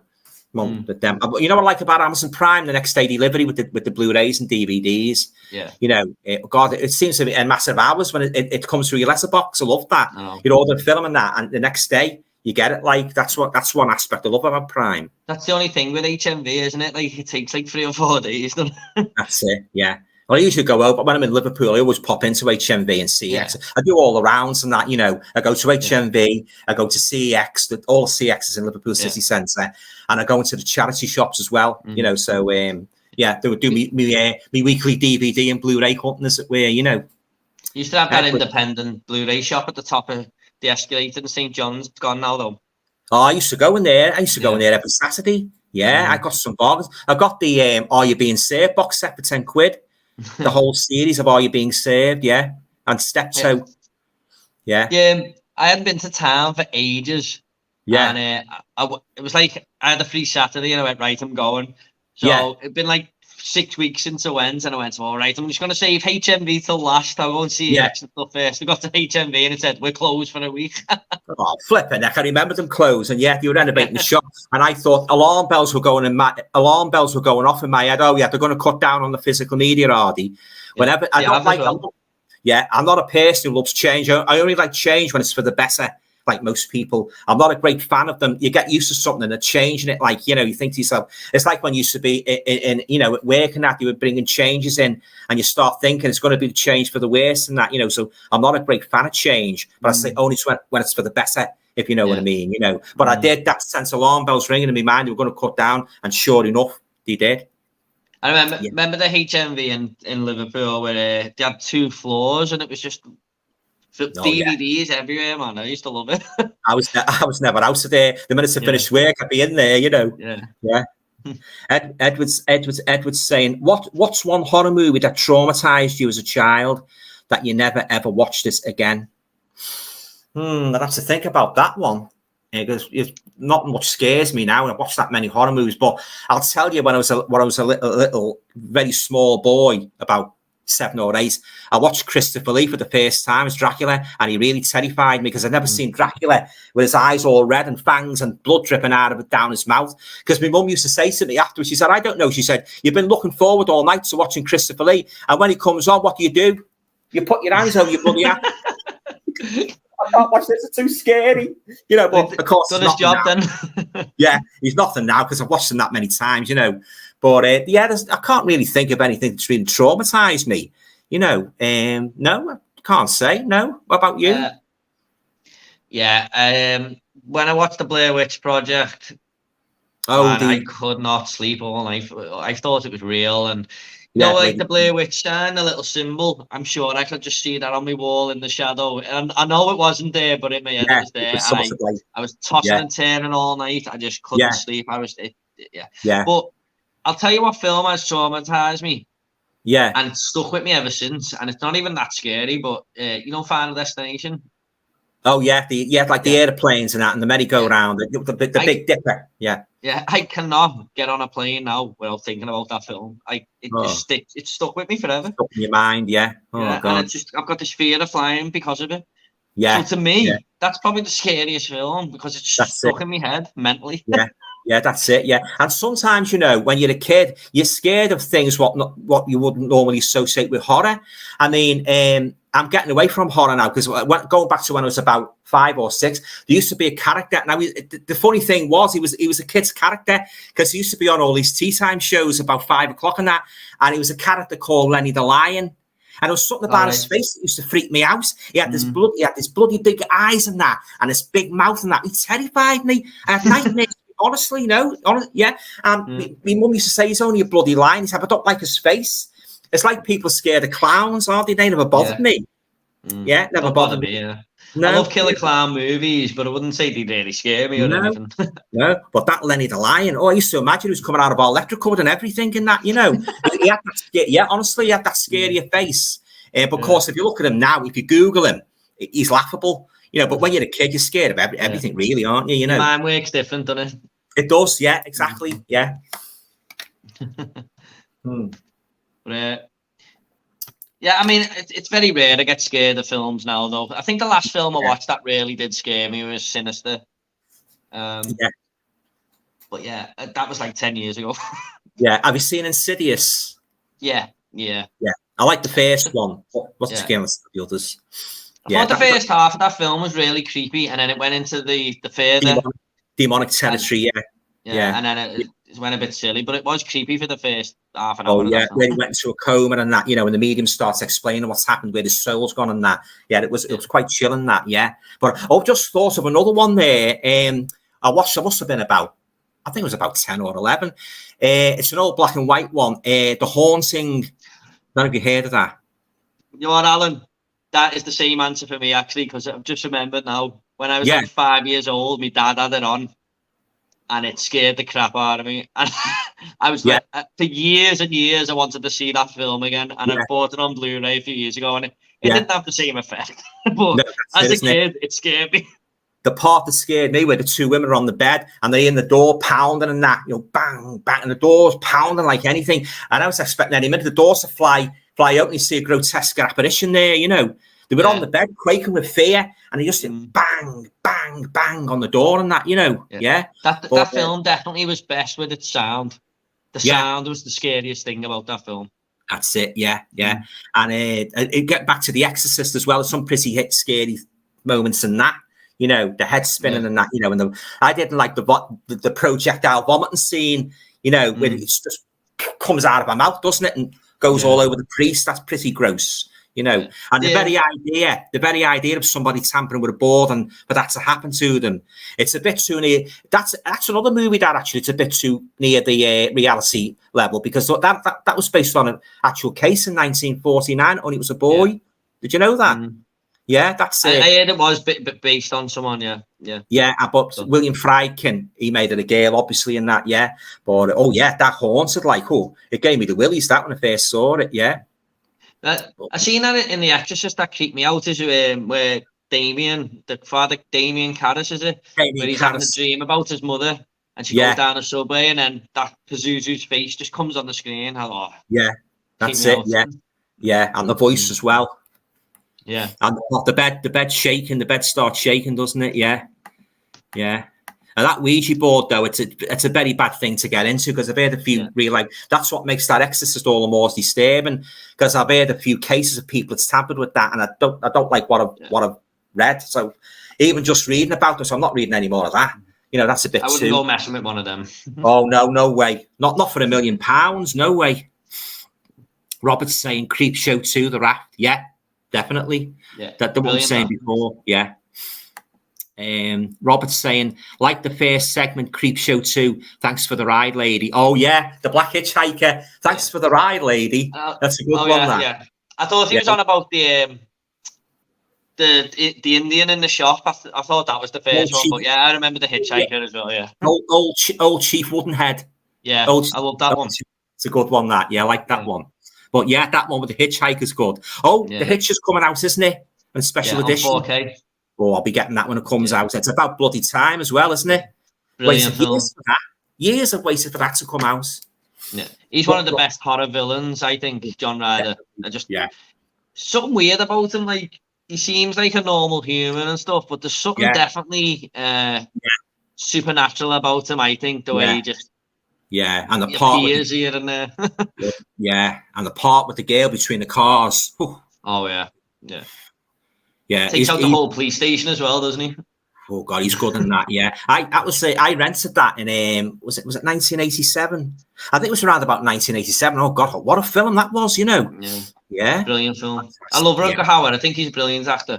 Oh, he's good, isn't he? He's Dutch, isn't he? I think he's Dutch. Rutger Hauer. He might be. Yeah, it does sound Dutch. But, I think he's Dutch. Yeah. Am I Dead? Yes. Robin Hood movies are period pieces. Yeah. Some of them are good, especially Kevin Costner. Oh no, Prince of Thieves, not for me. That no. I've seen the Russell Crowe one. I've seen that. It was okay. Yeah. Not really a fan of that. Again, period pieces. Right.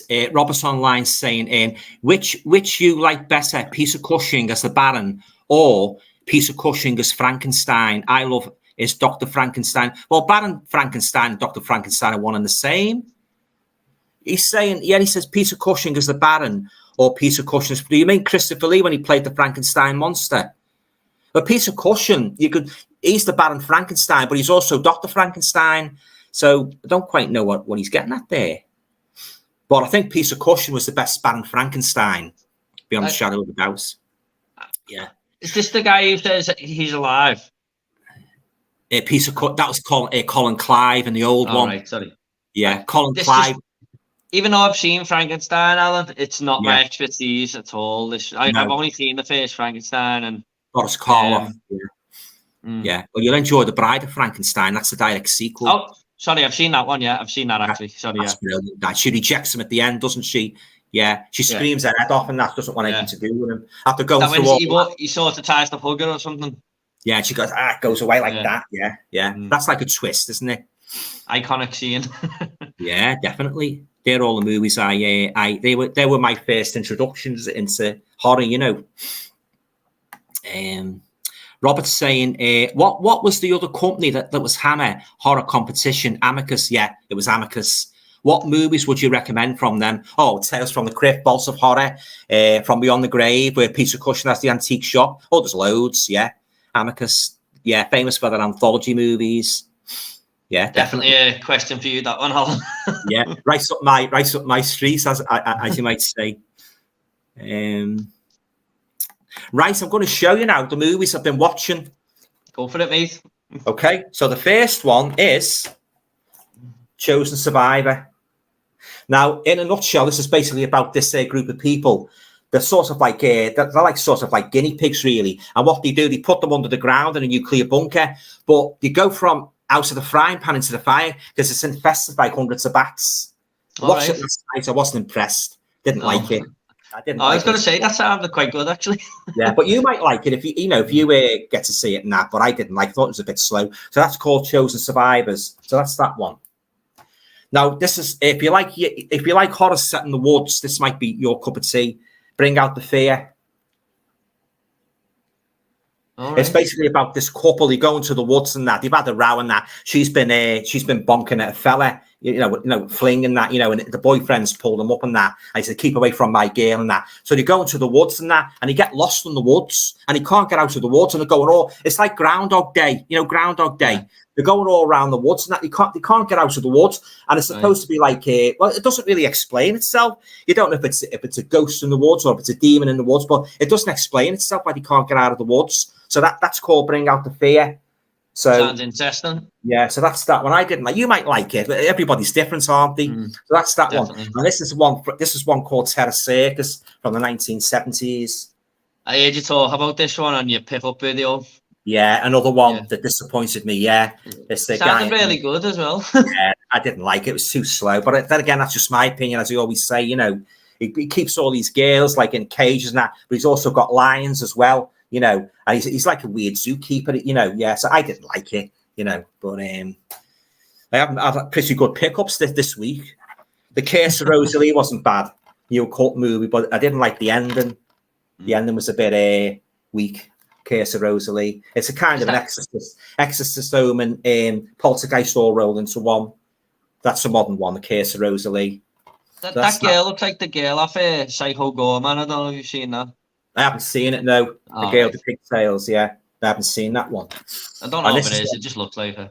Yeah, one of my crushes when I was growing up in the 70s, Jane Seymour. Oh, yeah. Yeah. It's basically about it's like the entity. They get this, they rent this house, and it's supposed to have a ghost in it, like a very lustful ghost, shall we say, but there's nothing in it really. It's very slow. Another slow one. Didn't you say she was a bit not really quite good in that film or something? Yeah, she was wasted in it. Yeah, she was wasted in that, Jane Seymour. Yeah, she's been in she was in one of the Bond films, wasn't she? She was at Live and Let Die, I think she was in. But of course, she's been in other movies as well. Yeah, she was wasted in that.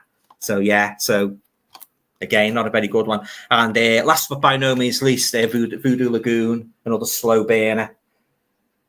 Yeah, it's all in the title what it's about. Voodoo in the Lagoon. Didn't you say I think you said that one wasn't great as well, didn't you? Yeah, I didn't like. Yeah, so they weren't very good. Yeah, so I'm gonna try my luck flogging them on eBay. Yeah, so but yeah, I didn't say it. I didn't care for them at all. But this is the chance you take when you blind buy, isn't it? Sometimes though, that's the exciting part when you find something good, isn't it? Oh yeah, exactly. Yeah. Oh, this is a good little movie. Yeah. And there's been quite as much as there's been crap ones. There's also been ones that, as you've just said, that I've really enjoyed and that I've been pleasantly surprised. And that like that's this series Inside Number 9. I didn't go into that with very high expectations and that, but what I've saw of it so far, I've enjoyed. So that's why I bought all the other series. Yeah. So I'll keep my fingers crossed they're all good. They made The League of Gentlemen, which is one of my favorite TV shows ever. So I believe they did. I've never seen that, but I believe they did make that. Yeah. And one course, Psychoville as well. He made that as well. I haven't seen that either. I haven't seen that one, to be honest. No. Brian's saying to Robert online, Asylum and Tales from the Crypt from Amicus are really good. Yeah, definitely. Roberts Online is saying, I got to look for those, thank you. I never knew this Hammer had competition. I remember Peter Cushing was a nice old man and neighbours lie about him, so he offed himself, came back as a zombie. Yeah, it's sad, that one, Tales from the Crypt, where he kills himself and he comes back as a zombie and he rips the fella's heart out, who reports him and that. Yeah, it's a good one, that. It's got a stellar cast as well. Joan Collins, Ralph Richardson, Ian Hendry. Roberts Online. I've got revenge on neighbour. Put heart on his desk. Yeah, he rips his heart out and he puts it on his desk. The Tales from the Crypt. That's the movie Tales from the Crypt, not the one with the puppets. the series, the movie. This is what he's talking about. That's what I've got in my head. The one with the puppet. I've never seen it, but I've seen like the poster and stuff. Yeah, it's got like a little puppet that's cackling all the time and that. Yeah, it's good that like. But again, you've got the odd ones that aren't as good as the others and that. Yeah, turkeys. Yeah, turkeys. Yeah. I think that's always got to be the case with anthologies, isn't it? Yeah, that's it. Yeah, Amicus anthologies are brilliant. Yeah, definitely. Robert's online saying, traumatized me as a kid. Exorcist, I can't watch it. Once was enough. Exorcist, yeah. Well, it's supposed to be the most terrifying movie ever made, isn't it? Yeah, according to a lot of people, yeah.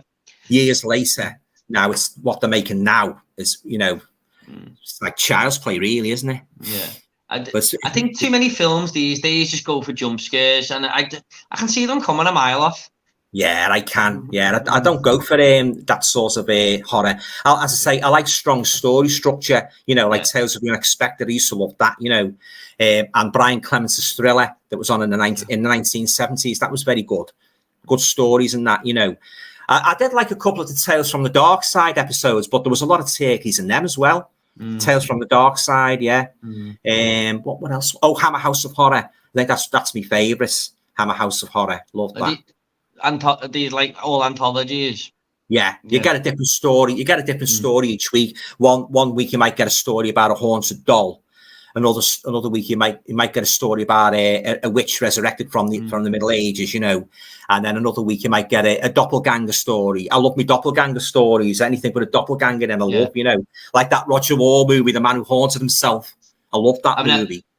I've never seen that, Alan, but one that does come to mind. I don't know if you like whatever. It's a modern one, but the film Us by Jordan Peele. Oh, do you know what? I've watched that twice. I tried to like it, and I couldn't get into it. Fair enough, mate. Fair enough. But I just think it's a creepy moment where the family knock at the house and they look exactly the same as them. Now that is creepy. The doubles, they're exact doubles, aren't they? Yeah. But it goes like at the end. It takes sort of like a weird turn because she goes into this like facility, doesn't she? And you've got to think deep. What's going on here? Like it's like an underground facility, isn't it? I couldn't make that fit.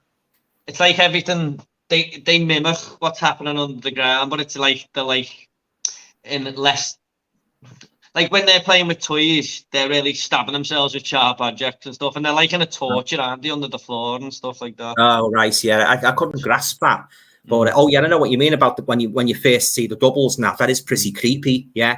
But I couldn't get into it. Like say some movies I've watched a couple of times. I'll give you a good example. I think, do you know what? I think I must have watched this movie about bloody 10 times. I still don't like it. The Changeling. Oh, is that the one with the ball falls down the stairs? Yeah. Yeah, I've never seen it, but I've seen that clip. Oh God, I'll give up on it. I'm not gonna like this. I've watched it too many times. I still don't bloody like it. So the writer goes to the house. Yeah, big old house and that. Yeah, it's something to do with piano, a musician and that died years ago in the house. George C. Scott's in it. Yeah. Oh yeah. Second Sight have brought that out, haven't he? I've been meaning to grab it, but yeah, that's the one I bought. But I bought the standard edition. I didn't buy the big special one. I bought the standard. But I've watched it. That must be about 10 times, and I gave up. Well, given up and that, But yeah, some of these movies, now even if you watch them multiple times, you still don't like them, Yeah. But I'll tell you what I did like. I didn't like it the first time I watched it. The Conjuring. I've seen that. Yeah. I didn't like it the first time because my cousin lent it to me. She said, "I've got a smashing horror movie here." I said, "What is it?" She said, "The Conjuring." She said, "Give it a watch." I wasn't impressed by it, but I watched it again and I loved it. Yeah. But that is one film where the jump scares actually did work for me. Like they actually did scare me. The hands, and stuff like that. Yeah, but, and the bag over Conjuring 2 as well. To be honest, sorry, Alan, go on. The bag over the head as well. When she's in the chair, she's got the bag over her head. And she gets possessed. Yeah, that was pretty creepy. Yeah, but I didn't like it the first time, but the second time I loved it. I've kept it in my collection now. Yeah. So it's good when you can go back to a film and get a different point of view of it, isn't it? That's it. Yeah, exactly. Yeah, but I like The Conjuring. I like Sinister as well. That's a good one. Sinister, the first one. I didn't like the second one. Yeah, creep me out the way he's watching all these videotapes of people dying in the house he's living in. That nice. Just didn't sit right with me. That. Oh God, yeah. Am I Dead? Yes. Edward Spice Whale, the movie. Edward Spice Whale, the movie. I'll never watch that again. Are you talking about the Spice Girls movie? Yeah, I think he's speaking to someone called Edward and then saying Spice World the movie. He talked to Edward about the Spice. Yeah, the Spice. I haven't seen that one. I tell you what, I'll tell you what. I've got no intention of ever watching Mr. Mrs. Brown film. Oh, Keith Lemon. No intention at all of watching that. No. Do you know what I did watch, Alan? The Harry Hill movie, and it's the worst film I have ever seen. Oh, I'm not a fan of him, so I won't be watching that either. Don't watch it, honestly. It's terrible. Yeah, I can imagine, yeah. Oh, yeah. See, some of these movies, like, once you see the title, I'm not going near that. But all I see in China, you know. Yeah, but yeah, I've got no intention of watching them. Robert Online says, I can't fly because of airplane. Don't eat the fish, and don't call me Shirley. Airplane. I watched that a couple of weeks ago, and another one I wasn't too keen on. Airplane. And although I do, Leslie Nielsen, and Julie Hegarty, I couldn't get into that one. A lot of people say it's the funniest film ever made, don't they? Yeah, it's a matter of opinion, I suppose, isn't it? Yeah, it's like the old-fashioned comedians and that. Some people find Laurel and Hardy funny, and some people don't find them funny. Abbott and Costello are my favourites double act. Abbott and Costello, you love them, yeah. I do like Laurel and Hardy as well. Yeah, I do like them, yeah. Kevin's saying the Diddy Men scared me. Oh, Ken Dodd's Diddy Men. I thought they were quite good. I used to live about 5 doors away from him. Did you? Did you ever see him? I used to live in Notty Ash, yeah. Oh, right, yeah. A lot of people thought that was a fictional place, didn't they, Notty Ash? But it's definitely real. It's real, I know. Definitely, yeah. These people don't come from Liverpool, because I often get asked, what's Scouse? What do you mean when you say Scouse? I say, well, Scouse is like, it was originally called lobscouse, and it's stew.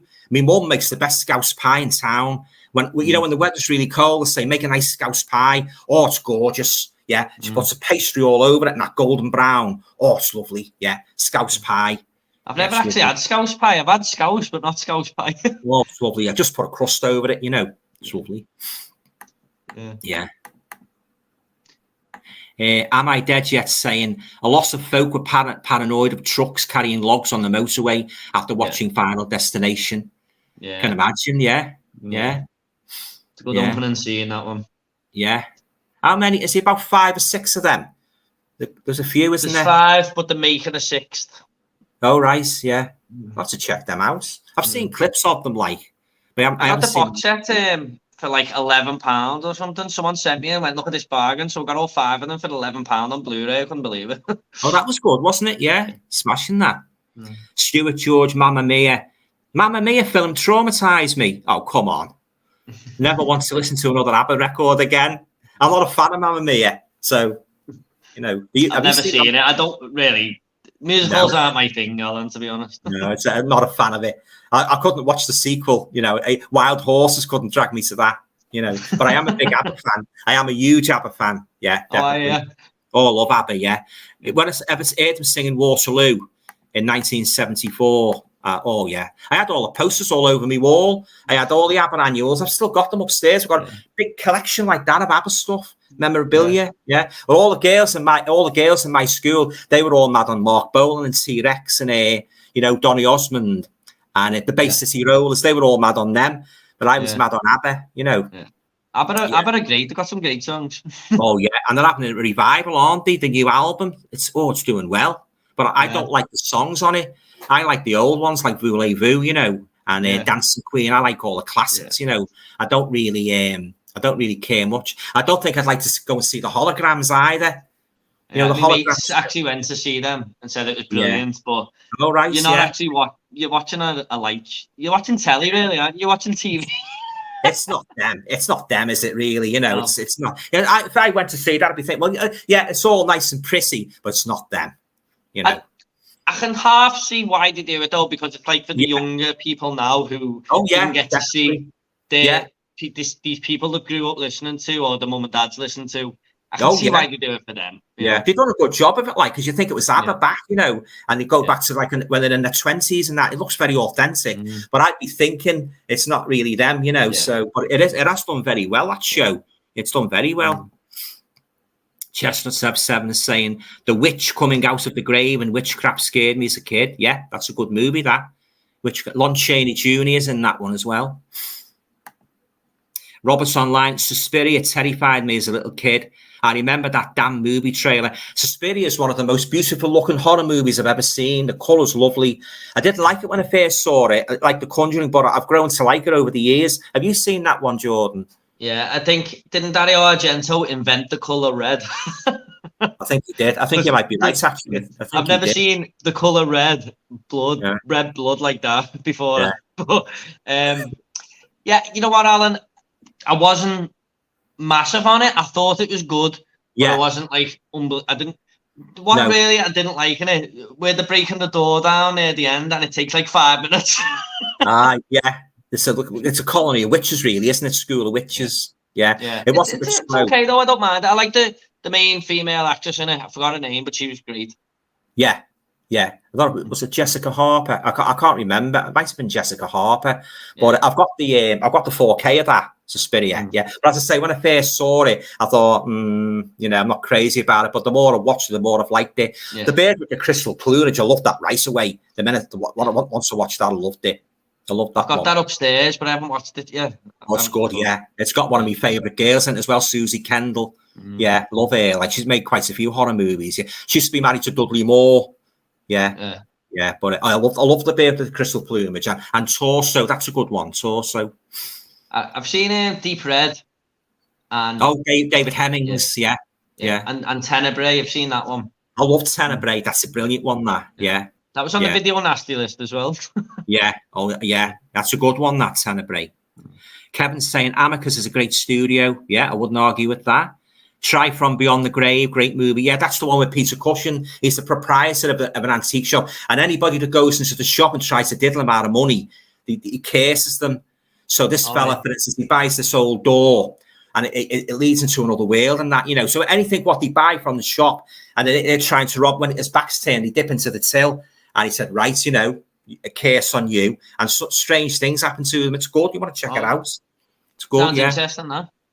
It's a good one, that, yeah. I love my Amicus movies.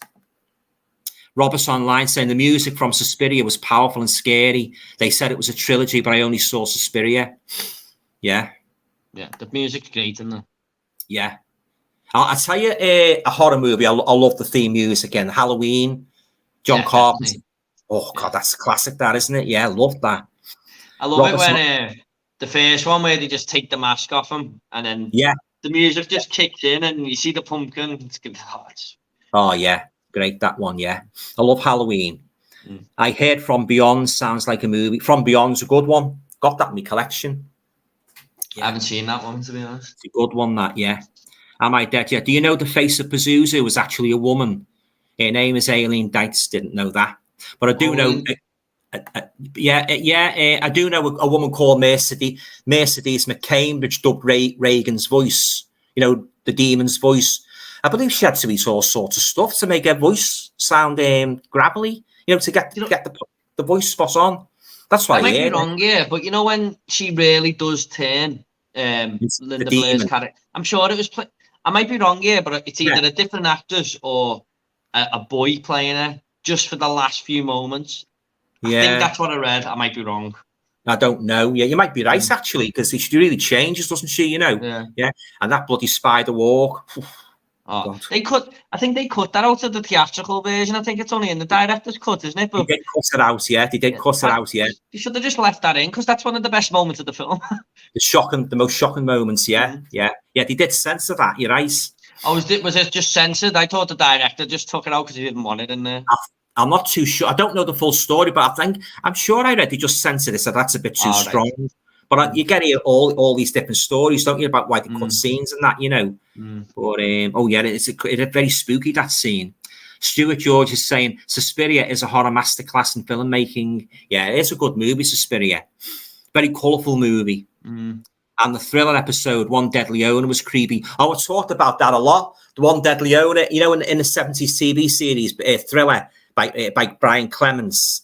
There's this girl buys a big Rolls Royce and it's haunted by, there's a murder done in it years ago and it's got the ghost in the car. It's very good, that. All right. Yeah, but it's called Thriller. It was on in the 1970s. You can get the box set, the DVD box set. And if you like good stories with good characters, I'd recommend that. It's very good. Right. Yeah, them simple concepts are just the best.